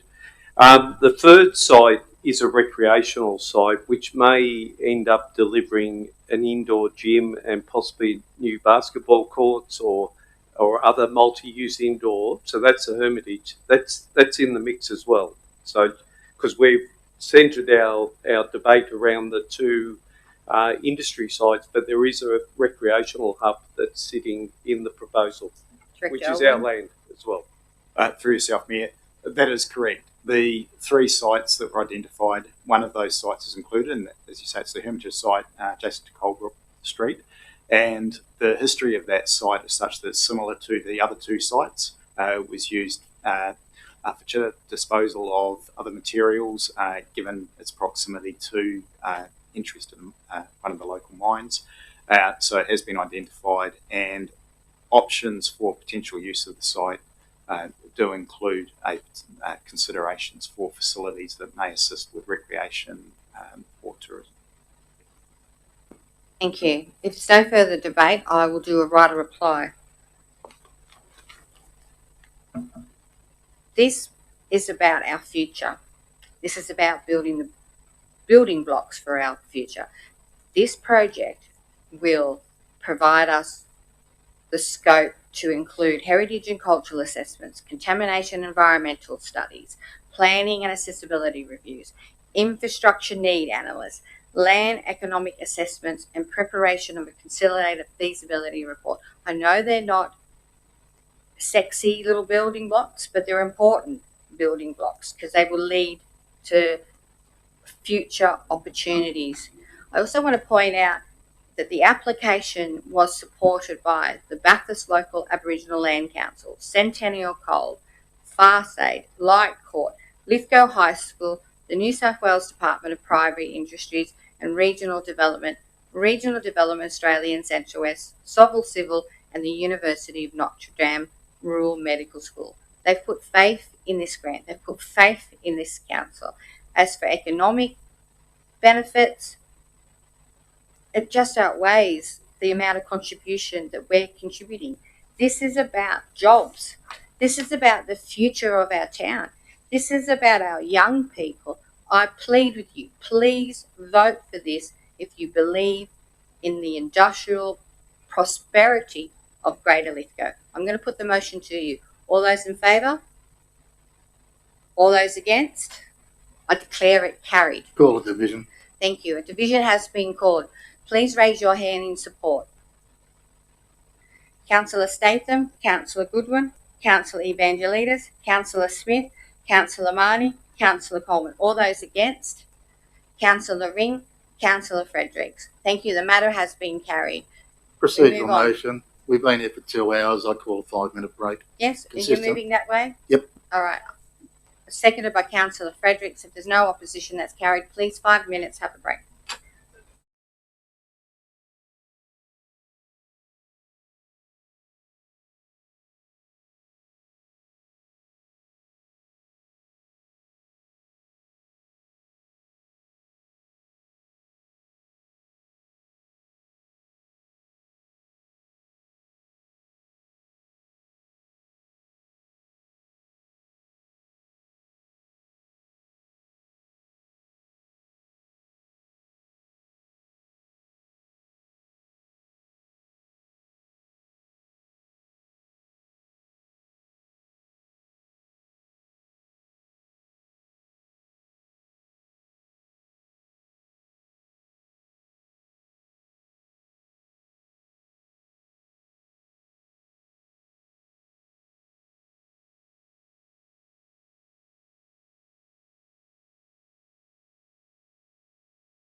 There's no opposition. That's carried. Welcome back. We move on to our next item, which is 5.1, which is Councillor Tysus, your notice of motion on page 25. 5.1, Councillor Tysus, civil class action over ongoing closure of Great Western Highway. What would you like to move, Councillor Tysus? Thank you, Mayor. I move the recommendation that's printed in the book that Council liaise with the Blue Mountain City Council, New South Wales Regional Councils and Shires in the Central West New South Wales Centroc, Western New South Wales and impacted residents and businesses to consider civil class action over the ongoing closure of the Great Western Highway. Thank you. Do I have a seconder? Councillor Fredericks? Thank you. Councillor Tysus? Thank you, Mayor. I lodged this notice of motion nearly 2 months ago now. We unfortunately we weren't able to get to it at the last meeting, and I was away for the online for the second one of the adjourned meeting. Can I just say that as Council would be aware, since early March this year, the closure of a catastrophic engineering failure to the 194-year-old Mitchell's Convict Built Bridge on the Victoria Pass closed the Great Western Highway, and it still remains closed. At this stage, it's not expected to open until the earliest date would be June next year, the end of June next year, 2027, which is after the New South Wales state election in March. Since March this year, when the catastrophic failure happened, there's been a number of public statements and media reports in the public domain which indicated that there may be a case for civil class action to be undertaken on behalf of those severely financially impacted by the original and ongoing closure of the Great Western Highway. And as such, I'm making this recommendation to initiate this action. On the 15th of May 2026, our federal member for Clare, Mr Andrew G, said in a media report, our local businesses are going broke because of the indefinite closure of the Great Western Highway at Victoria Pass, and there is not $1 of support for them in the budget. As you'll be aware, there is support, financial support at the moment, but from all quarters, it's generally being widely criticised as insufficient, not enough, and certainly won't be enough to stop a lot of businesses going under or closing prior to the 30th of June next year, when and if the road opens. There is an expectation that will be quite long. He also indicated the years successive governments knew this 200-year-old bridge built by convicts was going to fail. That's the bleeding obvious for everybody that's been commenting on the bridge. And he commented further, they did nothing but watch it crumble and kick the can down the road to save money. When News reported that a local group, the Blackheath Chamber of Commerce, says that it's been warning the state government for nearly a decade that the convict bridge at Mount Victoria will fail. He further indicated that if the government had acted on its earlier warnings about the fragility of the nearly 200-year-old bridge, the closure could have been avoided. There was in December 25, so they knew about sensors on the road, and there was we're asking that they acknowledge the possibility of failure. And also, the ABC also reported Labor would pause plans for Australia's longest road tunnel. This is back in March 23, and the then new Premier took the money and put it back into, I understand, tunnels in Sydney. So we had the farcical situation where Medlow Bath was 170 million, I think, or thereabouts, and then Little Hartley was 230, $400 million to do the start and the end of the tunnel, one way or the other, and then the tunnel was gone. So clearly there was an appreciation that the road was going to fail at some stage after 194 years. They had the situation at the top of the Victoria Pass where the whole of the thing was down for a couple of years, where they were fixing up the stabilisation there. And if you look across the district and also up north, there's been a lot of destabilisation of the roads on these old highways and byways that were built in convict time. We have the situation of the Walgan Road. We've got the road on the Mount Tomah at the moment, where they've got a contraflow going up until the October long weekend. They've had all the works on the Victoria Pass over the years. Clearly, there's been an appreciation that there's always been something that was going to happen, and they knew it was going to happen. They put sensors in to realise that it was going to happen. Somewhere along the line, you'll find that over the years that there was always something that was going to happen where this road was going to collapse. And to me, they knew. They knew because they put the Medlow in and they put the Little Hartley in, the bypass. And now it's called this Little Hartley's called the Road to Nowhere. All this does is ask that the council liaise with the Blue Mountains Council, the regional councils, the Western Council, Centroc, to look at considering civil class action. It's not asking, as in the management report, for any money to be spent. That's clearly not the intent of the motion. It's just asking that we discuss it with the councils on the Sydney side and this side and out west in regards to what's going on. This is going to really impact, after a period of time, the financial future of Central West New South Wales and Lithgow in particular, Bathurst, Mudgee. There's been downturns already with the school holidays. A lot of people didn't come this way. A lot of businesses are reporting up to a 20% downturn in their income and visitation rights for people to go out west and visit places. So we need to do something. The other issue is that it's going to come up in March next year. We have a state election. At the moment, it's going to be a dog's breakfast as regards to who's got control of the state parliament. And this is an opportunity for the council and all these other groups, councils right across Central West New South Wales and Western New South Wales, to come together and get something moving or consider something to see whether they're able to get some sort of civil action. It may be, thank you, I'm finishing up.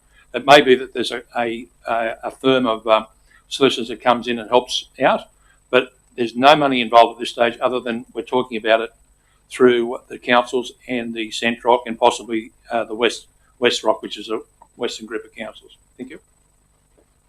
Councillor Fredericks. Well, I do support this because we are seeing, from council perspective, our local infrastructure being kind of, destroyed into rubble because of the access vehicles diverting on them. But there's other issues that aren't as prevalent, such as those that have to travel up the mountains into Penrith and that the specialists or have their specialists travel this way. They have an appointments cancelled indefinitely because people don't want to do the diversion route.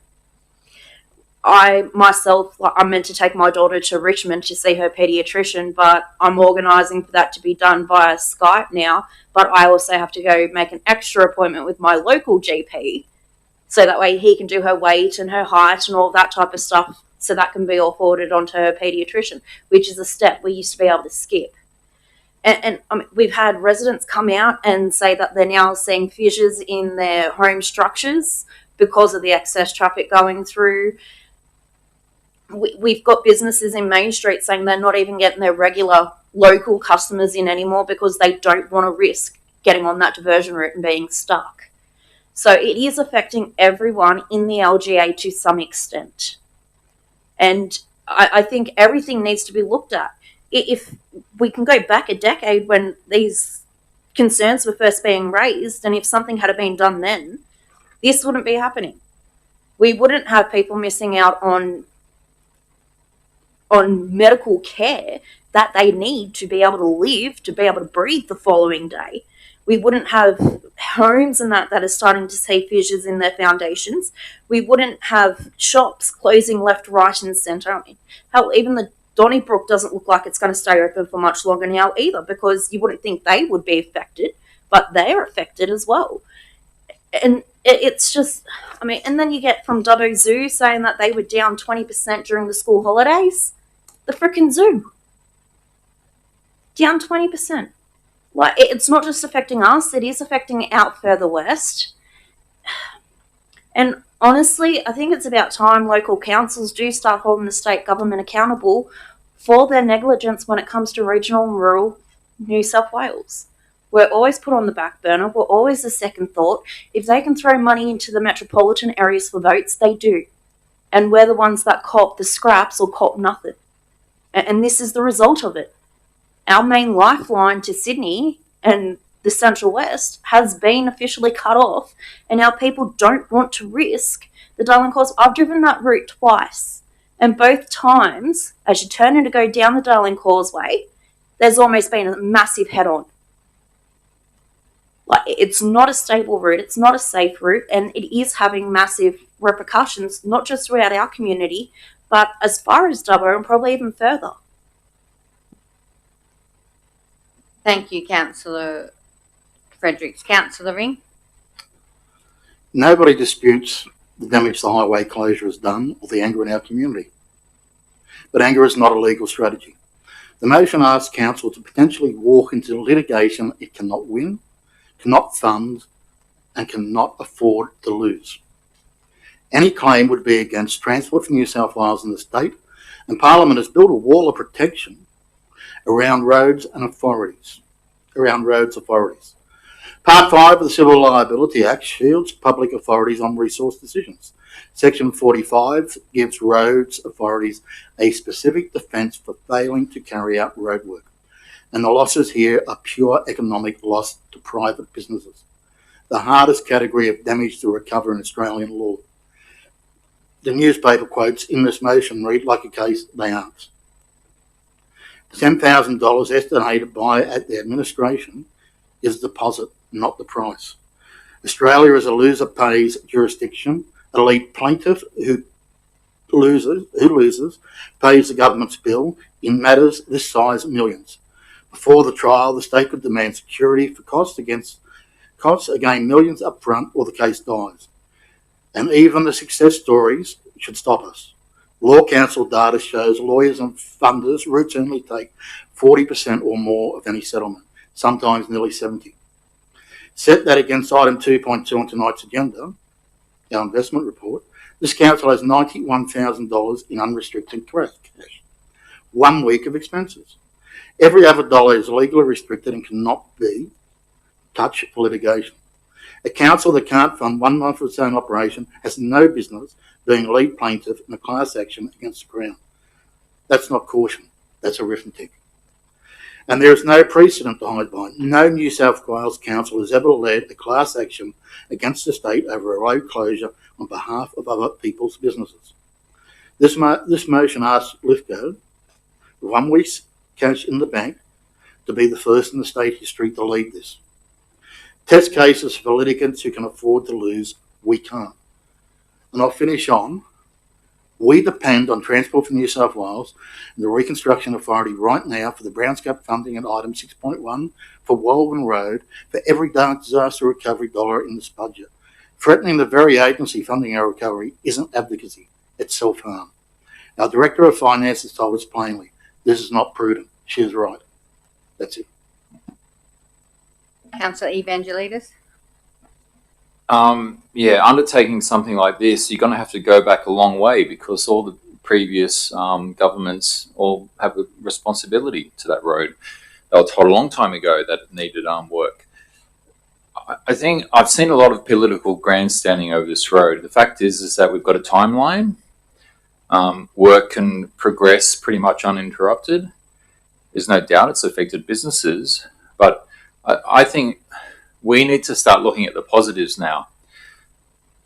We got roads upgraded that were probably not due to get upgraded that help the drive. So when this Winters is open, we've got the causeway, we've got additional works that we benefit from. The continual grandstanding over this topic is doing us damage now because people think that they can't get here. Tourists think that because it's just continual, we need to turn it now. We need to start saying, no, it's all. I mean, I drive down to Sydney every fortnight. My trip, I choose my time, has not changed. In some cases, if I have to go the other way, it's an extra 10 minutes. We need to stop this now. I feel the government have addressed this. The amounts allocated to businesses, I would have loved that to be, quadruple the amount, but the fact is they're still there. But we need to move away from this in a negative way. It's not going to do us any favours, and certainly a class action, I think, is definitely unwarranted. Councillor Goodwin? Thank you, Mayor Coleman. The closure of the Great Western Highway has caused real and significant hardship for residents, businesses and the broader region. No one disputes the scale of the disruption or the frustration felt across our communities. However, this notice of motion proposes the council initiate steps towards civil class action, and I can't support that.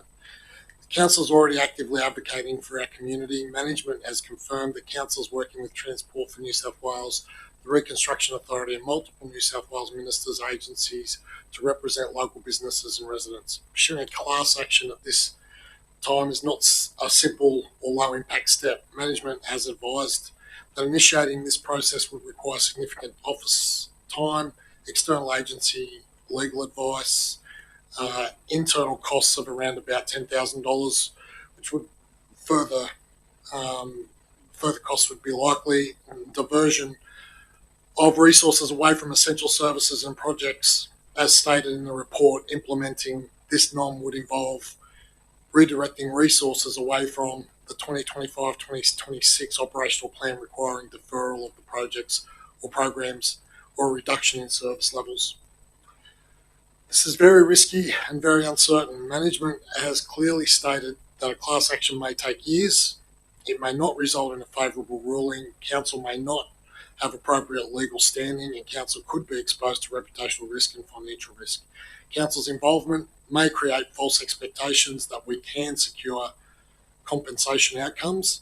Management has warned that affected businesses or industry associations may be better placed to pursue legal avenues independently. We don't have a budget allocation for this proposal, and any funding would need to come from existing discretionary budgets, meaning that other services or projects would be delayed or reduced. It's Council's role to advocate, support and deliver services, not to become the litigant in complex statewide legal actions. Our community needs us to focus on delivering the operational plan, maintaining services and continuing strong advocacy, not diverting scarce resources into an uncertain legal fight.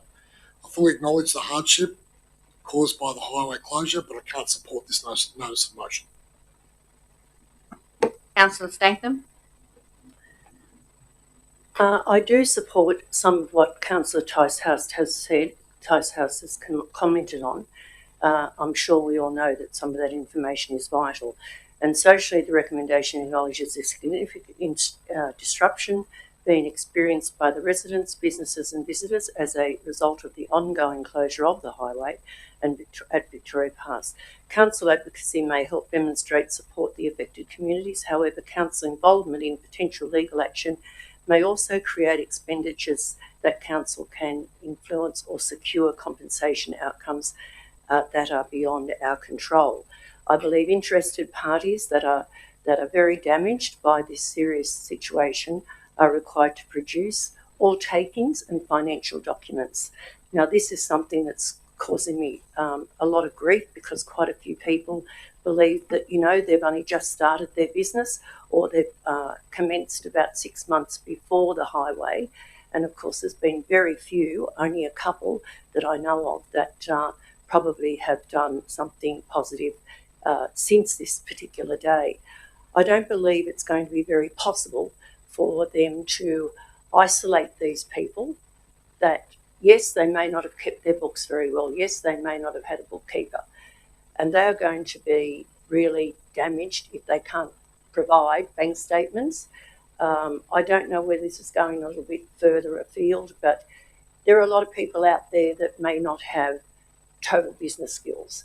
But as long as they were doing the right thing by their customers and doing the right thing by the taxation office, there shouldn't be much that can go wrong, because they will be enabled to get that money.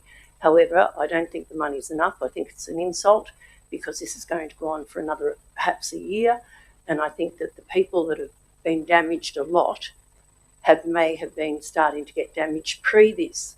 But we've got to look at what the facts are. We don't want any more businesses to close, and we have to hope that the government will be more lenient on some people that need that bit of leniency so that they can survive. Thank you, Councillor Statham. Any further commentary before I speak? No? Councillor Statham, could you turn your microphone off, if that's okay, please? Councillor Marnie? Can I ask a question, please, Mayor? I understand it might need to go through to Director Smith, but understanding that might not have insight to some of these things.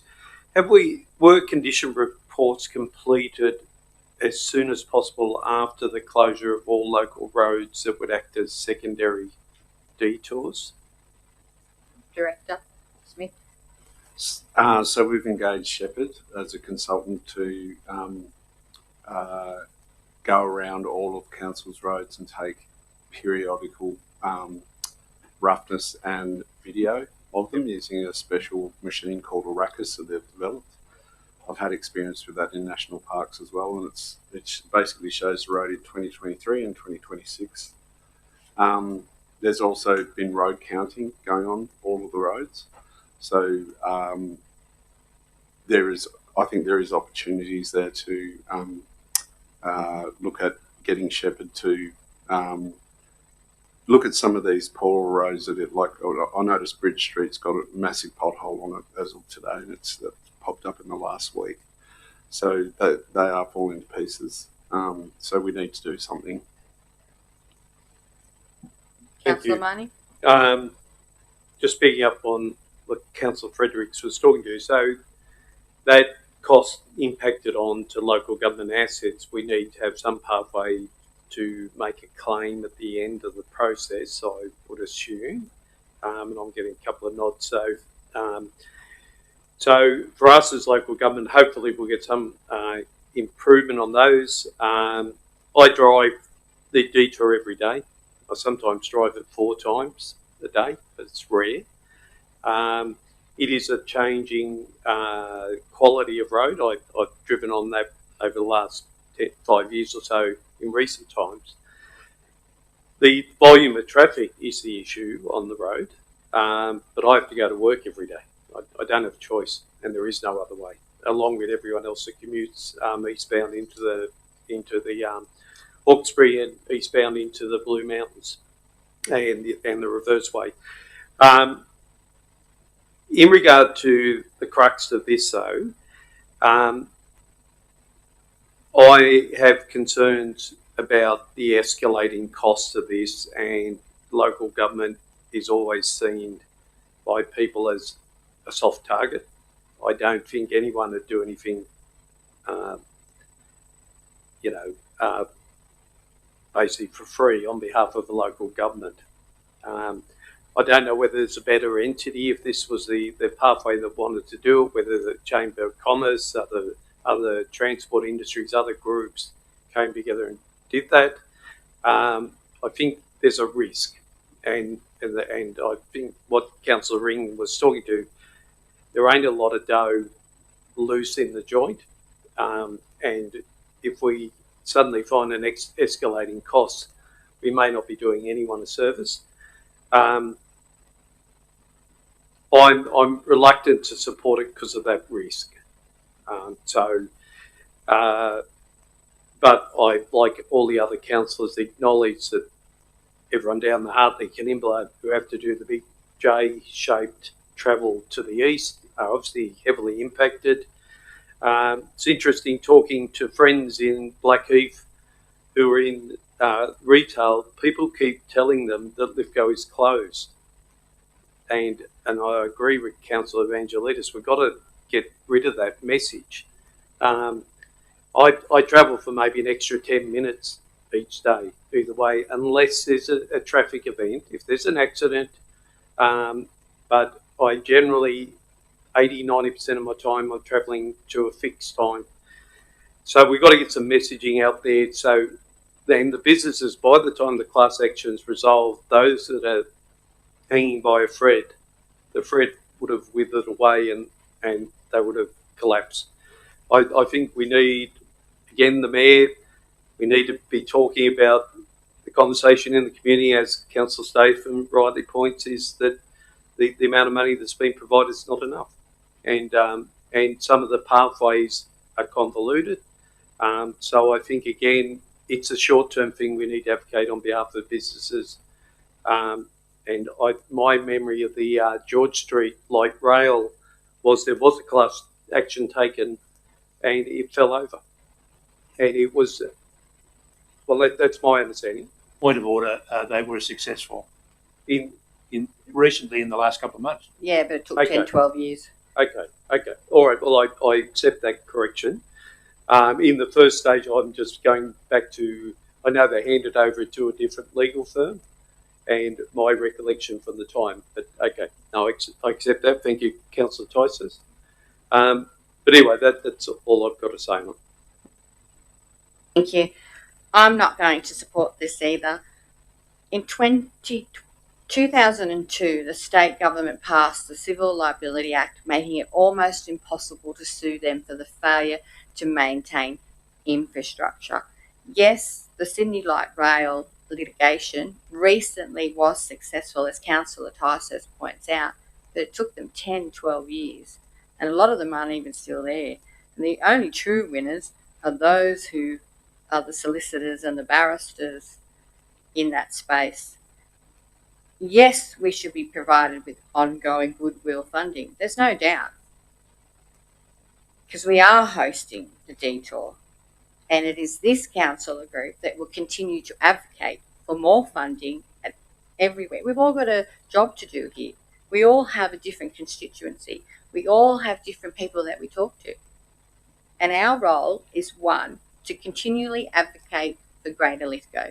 Two, to make sure that we put the message out that we're open for business. And yes, I agree with Councillor Evangelides. We need to start upselling, making sure that we are available, that we are open for business. And this motion sends a strong message. Sends the wrong message. It sends a message that we're not prepared to work with Transport New South Wales, that we're not prepared to work with the government of the day, but we need to ensure that our people are looked after. I'm going to hand over to you, Councillor Tysus, for your right of reply. Unless anybody else. Can I just ask one question, please, Mayor Coleman?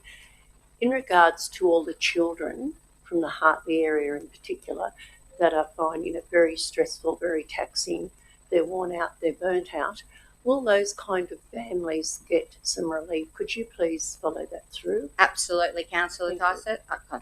Absolutely, Councillor Statham. That's on the top of my list. I will advocate on your behalf. I will put that on my shopping list. Councillor Tyson, your right of reply.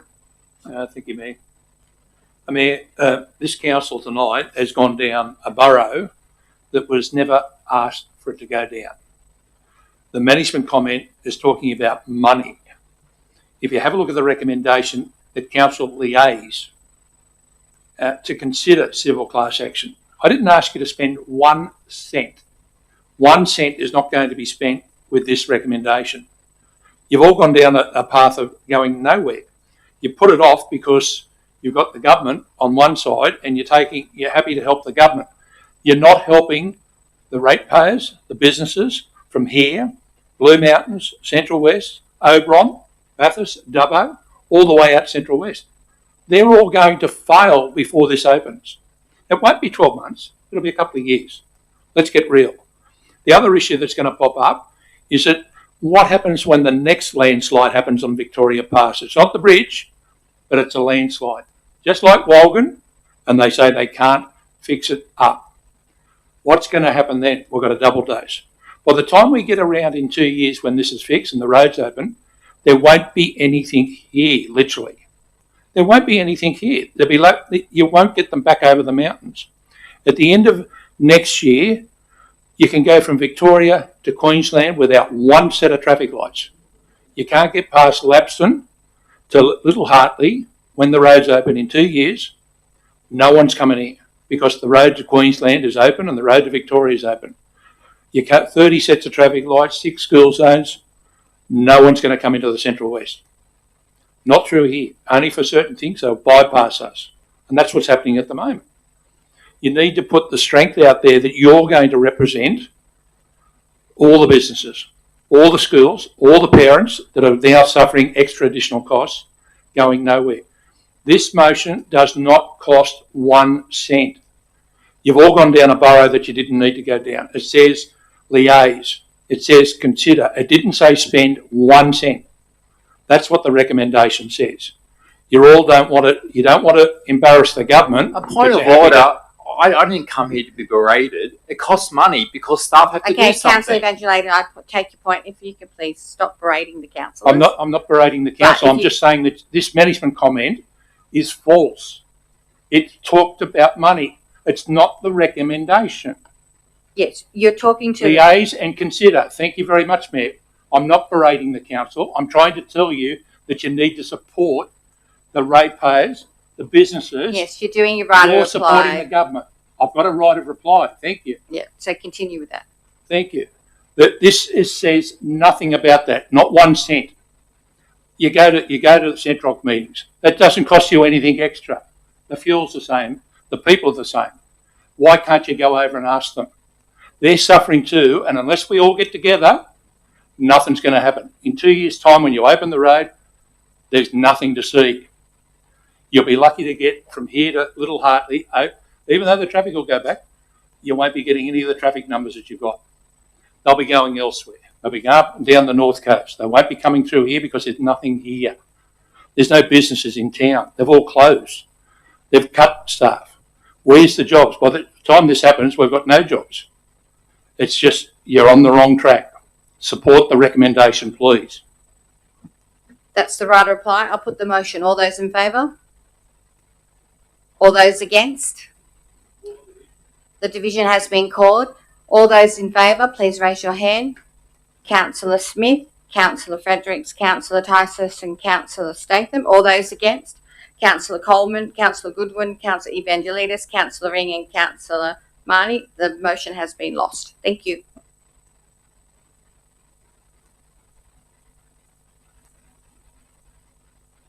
We move on to item 6.1, which is Councillor Tysus's question on notice, page 27. Councillor, your question has been asked and answered. Would you like any further questions? Yes, I just want with an update in regards to when the project design will go out to tender, and is there a start date and a finish date that's possible?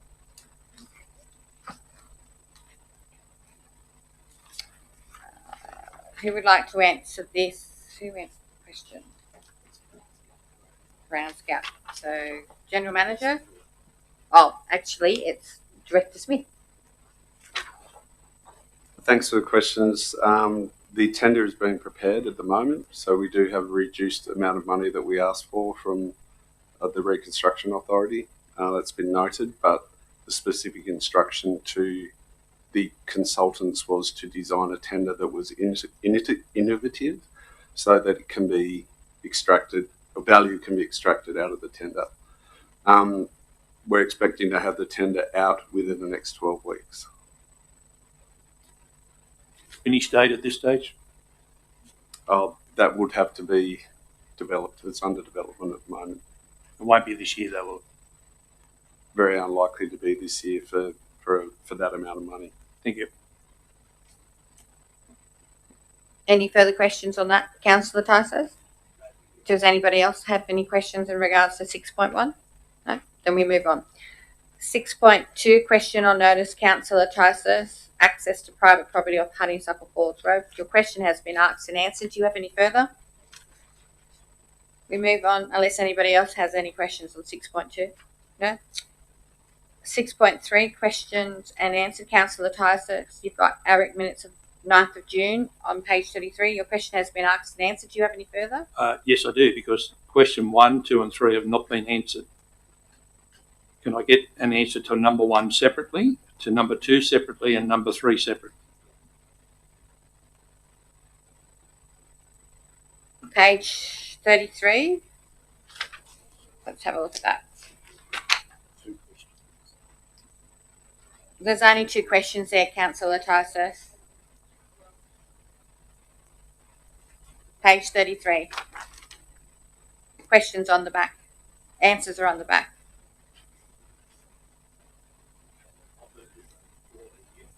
Page 34 is where it starts on the bottom of page 33 and ends on the back of page 34. Are you missing a page?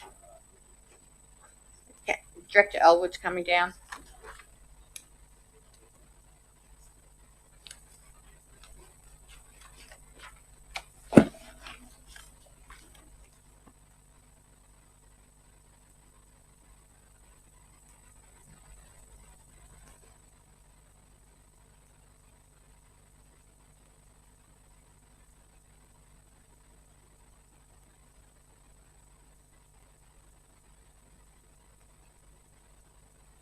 Councillor Tysus, you're okay now? Yes, I need to come back to Do you want to come back to page 30? So Yeah, sure. So 6.2, we'll come back, which is page 30. Your questions have been answered on page 31 and 32. What did you want to? My question is that they have not been answered. 1, 2, and 3 have not been answered correctly. I've just got an Globo answer on the management comment. I wanted specific answers to 1, 2, and 3. I think we best take this away and bring it back. Councillor? There should. I want to know: is it correct that these works were in excess of 10 grand? If not correct, what were the full actual costs? And were there any financial co-contributions made to the council by the private landowner? That has not been answered, and neither is number 3. I think we take them away and bring them back. Would you like it deferred till next meeting? I'd like an answer now if you can, because it was a question with notice. If you're not going to answer the question, So, General Manager, you answered these. Go through them one by one, Councillor. What's missing? Could I confirm that is it correct that in Council's 24-25 annual report, confirmed under the resolutions, stormwater improvement works to the driveways at Seclusions, 209 Martins Road. The works included the reshaping of the driveway immediately within the boundary to deflect water from the driveway to a dam within the property. The main purpose of the work was to stop erosion of the driveway apron and the drain immediately downstream from the driveway. This allowed council to create a better space for the buses carrying visitors to and from the venue to alight passengers safely. The works were undertaken by Gracie's between the 5th and the 12th of December 24. I just want to confirm, is it correct? And I'm assuming it's correct because it was published in the annual report. General Manager? Through you, Mayor, if it has been published in the annual report, I will take it that it is correct. All right, thank you. And is it correct that Sorry, just to add that is being put together by staff who would have searched council's records. Yep. So there's a process around the annual report.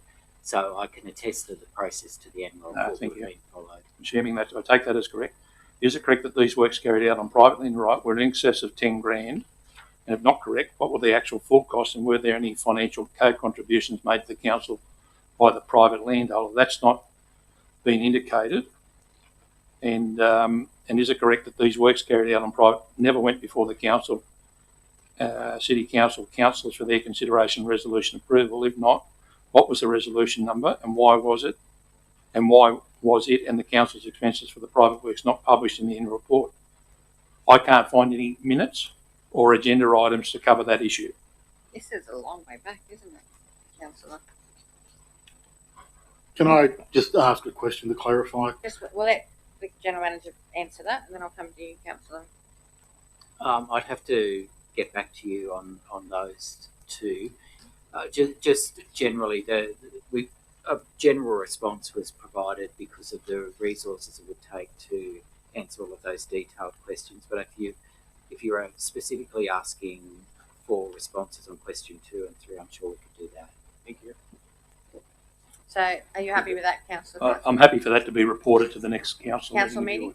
Thank you. So we'll defer that till then. Just clarity, my understanding is you don't need a council resolution if it's a commercial works being done where the landowner pays and they pay 20%. That's in our fees and charges. My understanding is that is business as usual. My understanding, and I've been in council when it's happened, is where private money is spent to benefit an individual, it requires a council resolution and public exhibition. And that occurred for the causeway over where near Councillor Mahoney lives. That was done in the first... It's near, below, near, whatever. But that's the only time that you need a council resolution. That's got to go out to public exhibition if it's not in an approved budget at the beginning of the year. If we get clarification on that. I think we'll take that all on board and bring that all back, I'd say.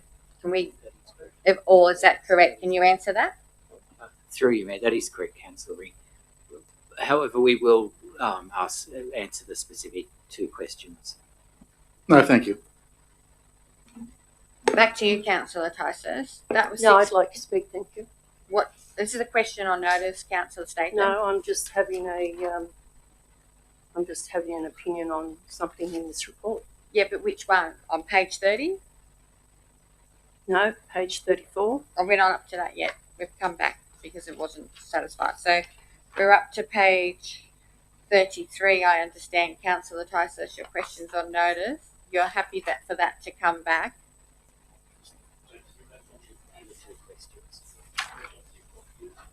Yeah, 6.2. Yeah. So, and 6.3, you're happy to go to that now? I just wanted to indicate that I still didn't get an answer to who within council's administration is responsible for actioning, completing and updating timely important financial issues raised by the council's auditors. I want to know who was responsible, not the fact that no one's responsible You wanted a name for a position. or position title.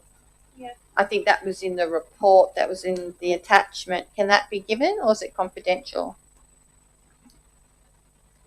Through you, Mayor Coleman, under the Act, we have to be very careful about disclosing positions and names if there could be a reputational risk to the staff member. And the answer outlines it depends on the action as to who's the responsible manager in charge.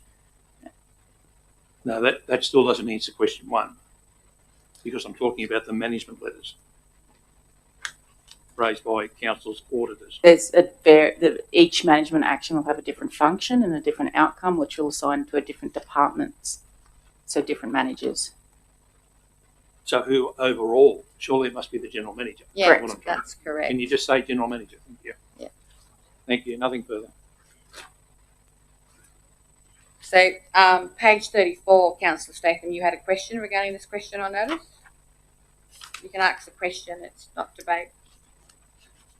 Did you have a question? No? Yes, I do have a question. Okay, so point 2, confidential report on the Main Street Revitalisation Project grant was provided to on the 30th of June 2025 at the ordinary meeting. The report included an overview of the timeline for communications related to the loss of the Building Better Regions funding grant for the revitalisation of Main Street footpath and actions taken to mitigate the risk in future. I received no briefing. I was asked to go to Canberra. The General Manager refused. Councillor Statham, this is not a debate. This is a question on notice. You need to ask a question. That's the rules of debate. So please ask the question. All right, I'd ask the question.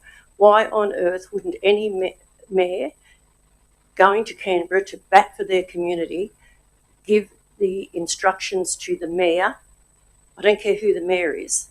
And on the briefings, to stand up in front of a minister and be highly cut off at the knees because somebody had already gone down to fight for this on 2 occasions, I believe, or over internet or whatever, and set me up. Very charming. Set me up, and I didn't know the That's words. not a question. I don't care. No extensions. Point of order. I'm over now. I've got it off my chest. Thanks. Good, thank you. Right, let's move on. Question on notice is 6.4, Councillor Frederick's current grants. You've had your question asked and answered. Is there any further questions you would like to be asked? Just that after the live grants register is created, will that actually be posted onto council's website? Director Browning? Through Mayor Coleman, there was not a plan for that, and in some cases we wouldn't be able to because quite often we'll apply for grants and we may be advised we're successful but embargoed for some time. There certainly will be tabled at each Finance Committee meeting, so it would enable oversight for those committee members. Councillor Frederick, you're happy with that? Great, thank you. You have another, which is 6.5, question on notice, Councillor Frederick's current loan, page 36. Your question has been asked and answered. Do you have any further questions? Yes, same one for the last one. Once this register's up and running, will it be available on our website? Because I think the ratepayers deserve to know what loans they're literally paying off that council have taken out. Director Browning? Through Mayor Coleman, that would be possible. Oh, it's in the finance. It is, yeah. There's the summaries in the financial in terms of the totals. A breakdown would be possible if council so resolved. Yeah, I think that can be debated. My question: can that be debated at the Finance Committee coming up? Right. Okay. Is it possible to put that on the agenda? Right. That's my question. Councillor Tyson? Thank you, Mayor. I was wondering whether this is possible for this information to go. If you're going to put it on the council's website as such, whether it could be updated every quarter. In other words, when you don't have to. I'm not asking for it every month, but each quarter it's just updated because it's talking about quarterly monies, and if it's just updated on the, I don't know, the 1st of February. So the question is, can it be updated quarterly? Is that right, quarterly Councillor? in that financial Director year. Browning, is that a I possibility? think if it was so resolved to do that, then we would do it every repayment. So it might be more often than quarterly, just depending on which each repayment schedule is for each loan. So yeah, we just do it at each time the repayment's done. And I just suggest it's done every, what's the 1st of October, I imagine, and then 1st of January, just whatever it is at those particular times, the 4 quarters of the, if that can be done, that'd be not appreciated. Thank you. Can we put that, is that able to be put on the finance agenda as well? Thank you. Right, that's my question. Just one question for you, just to confirm, Matt, to Director Browning. Right, by reading this loan portfolio summary, our general rates are only paying for one loan. All other funding is coming out of Mr. Trapp's directorate, out of funds that are generated specifically for those purposes. What's your question, Councillor? I just want to confirm that that is accurate. Director Browning? Through Mayor Coleman, that is accurate. Thank you. Okay. Councillor Fredericks, we've moved on from you. You're happy with that? Question on notice, Councillor Smith, Lithgow pumped hydro energy storage project, page 37. Your question has been asked and answered. Do you have questions? Yes, I do. Yeah. Up to date since the first question was, has the proponents released to the public all the relative information we're requiring? Now, since the printing of the business paper, has there been any come in since, or have they replied? Director Elwood? Through yourself, Mayor, not to my understanding. So, I mean, we batted on fairly well about transparency at the last meeting. That's why this was endorsed and passed. So it would be just good to see if they actually did reply. Anyway, moving on to question 2. It was questioned about the government partners being communicated with in regards to their approvals. It says something, your reply was, Director Elwood, your reply basically said that no communication had been engaged and the public submission periods as such had closed and whatever. What periods were they? The actual submission period when the EIS was in motion, or what? Director Elwood? Through yourself, Mayor. That is correct, the public exhibition period. So there was no further submission period or anything like that? No further public submission period, and no further submission period specifically open to council. Well, this was only endorsed at the last meeting, and the submission periods were all closed before that. Yeah, correct. That was a councillor resolution was unable to be acted because it didn't comply with the public exhibition period, which had already closed. That was a council resolution decided on the wordings. Right. Well, the question was to support the pre and post approvals. That was the question. I don't think that was really answered. Part 3, your answer was for part 3 in regards to the submissions. The New South Wales Government Planning Portal does not show public documentation relating to the qualified EI submission results. If you go into the portal, you'll find them. Okay, I will have to have a look What at was that your question? with yourself. Your question is that you can find them.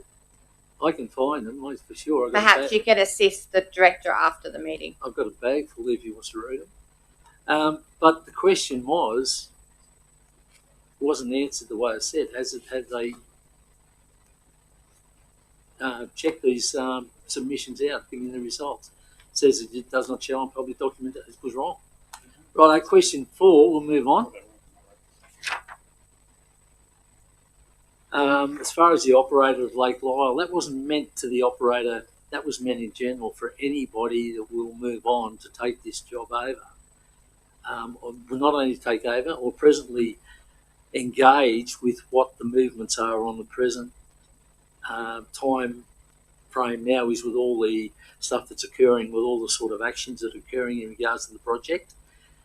All I was trying to do was basically put it out there that maybe we should move that forward so that people really know what their What's your question, Councillor Smith? You're what debating. they, sorry, What would you like answered? yeah.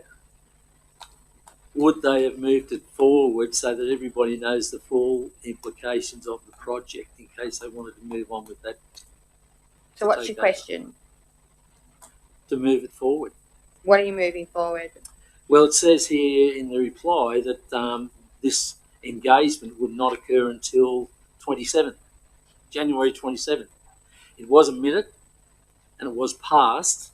So what I was asking, could that be moved forward? Well, so that's not knows? a question. That's a resolution that you'll need to bring forward. Right, then I'll leave that one. We'll review that later. Part 5, if the project was approved, I wanted to know what assessments had council considered. The reply was, if the conditions of approval will require the proponent to undertake the assessments. I don't know if anybody's read this properly, the proponents to undertake the assessment. The question was, has the council considered their assessments on the project? So can you answer that, please? Yeah. So we have in our submissions and the submission that the administration put through, we did identify that council had concerns over those issues. The anticipation would be, as is the general expectation for proponents of developments, to undertake appropriate surveys, requirements or assessments at their cost, generally, of concerns or issues which are raised. And at this stage, we would wait until there was an approval put in place so we could actually see if any of those issues that have been identified are required of the proponent to assess over a time frame or multiple time frames with the commencement of the project or commissioning of the project. So council has not resolved to expend its own funds on conducting those assessments at this time. Yeah, well, the reason why I asked that question, once horse is bolted, the assessments aren't done, we've probably lost tourism, we lost everything. So that was the reason why the question was asked. Should we be doing this? Councillor, you're debating again. I'm sorry, I have to pull you up. Righto, that's fine. If you wish to debate, please bring a recommendation or motion. Okay, thank you. We move on from there. We're up to business of great urgency. Does anybody have anything? Councillor Marnie? Just one very quick item, please, Mayor. And I'll To the just put it in councillor front of group. So you need to put it to council. the councillor group. They either Okay. vote for it or they don't. Just with the advent of H5 bird flu, which is travelling through largely wild marine migratory birds. I think the two birds are giant petrels in New South Wales. They will interact with freshwater birds, which will potentially move westbound through the Blue Mountains into Lithgow, Lake Wallace, Lake Lyell, Lake Pillins. I'm just putting forward that we start working through some preparedness stuff. Probably the most significant impacts economically will be any egg production. So basically hens. It does appear it may transfer to other to mammals potentially, but at this stage it's staying within birds and relatively low numbers. But overseas, Councillor, what would you like to move? just that the relevant staff talk to other regional councils and Department of Primary Industry just to dovetail with their preparedness work on that. All right, so you're moving that and I need a seconder. Councillor Evangelides is seconding it. Before we debate it, I need to put that to the council. They need to determine whether it's business of great urgency or not me. Coleman, can I just ask a question? I'll put it, and then you want to ask. I've got to put it first, Councillor Goodwin. I'm sorry. I'll put it to you. All those believe this is a matter of great urgency, please raise your hand. 4. No, not cool. It's not, it hasn't been classified, but, I'll write to the council. yeah, but administratingly, Director Elwood has said that he will come and speak to you. Okay, sure. Right. No problem. Is there, sorry, don't need a question. My only question was, would this be better raised at the LEMC, at the meetings where they can go out to the That structure is another. That structure, as you said, suggesting, Councillor Goodwin, is being played out in other areas. So you're correct in what you're saying. I'm just looking for an opportunity to avoid, but we can do it administratively. So that hasn't been considered a matter of great urgency. I'm sorry, Councillor Marty. Director Elwood will speak to you. Yeah, that's cool. Okay. Yeah, Is there no any- drum. Is there any further? No? Okay, thank you. The meeting has closed.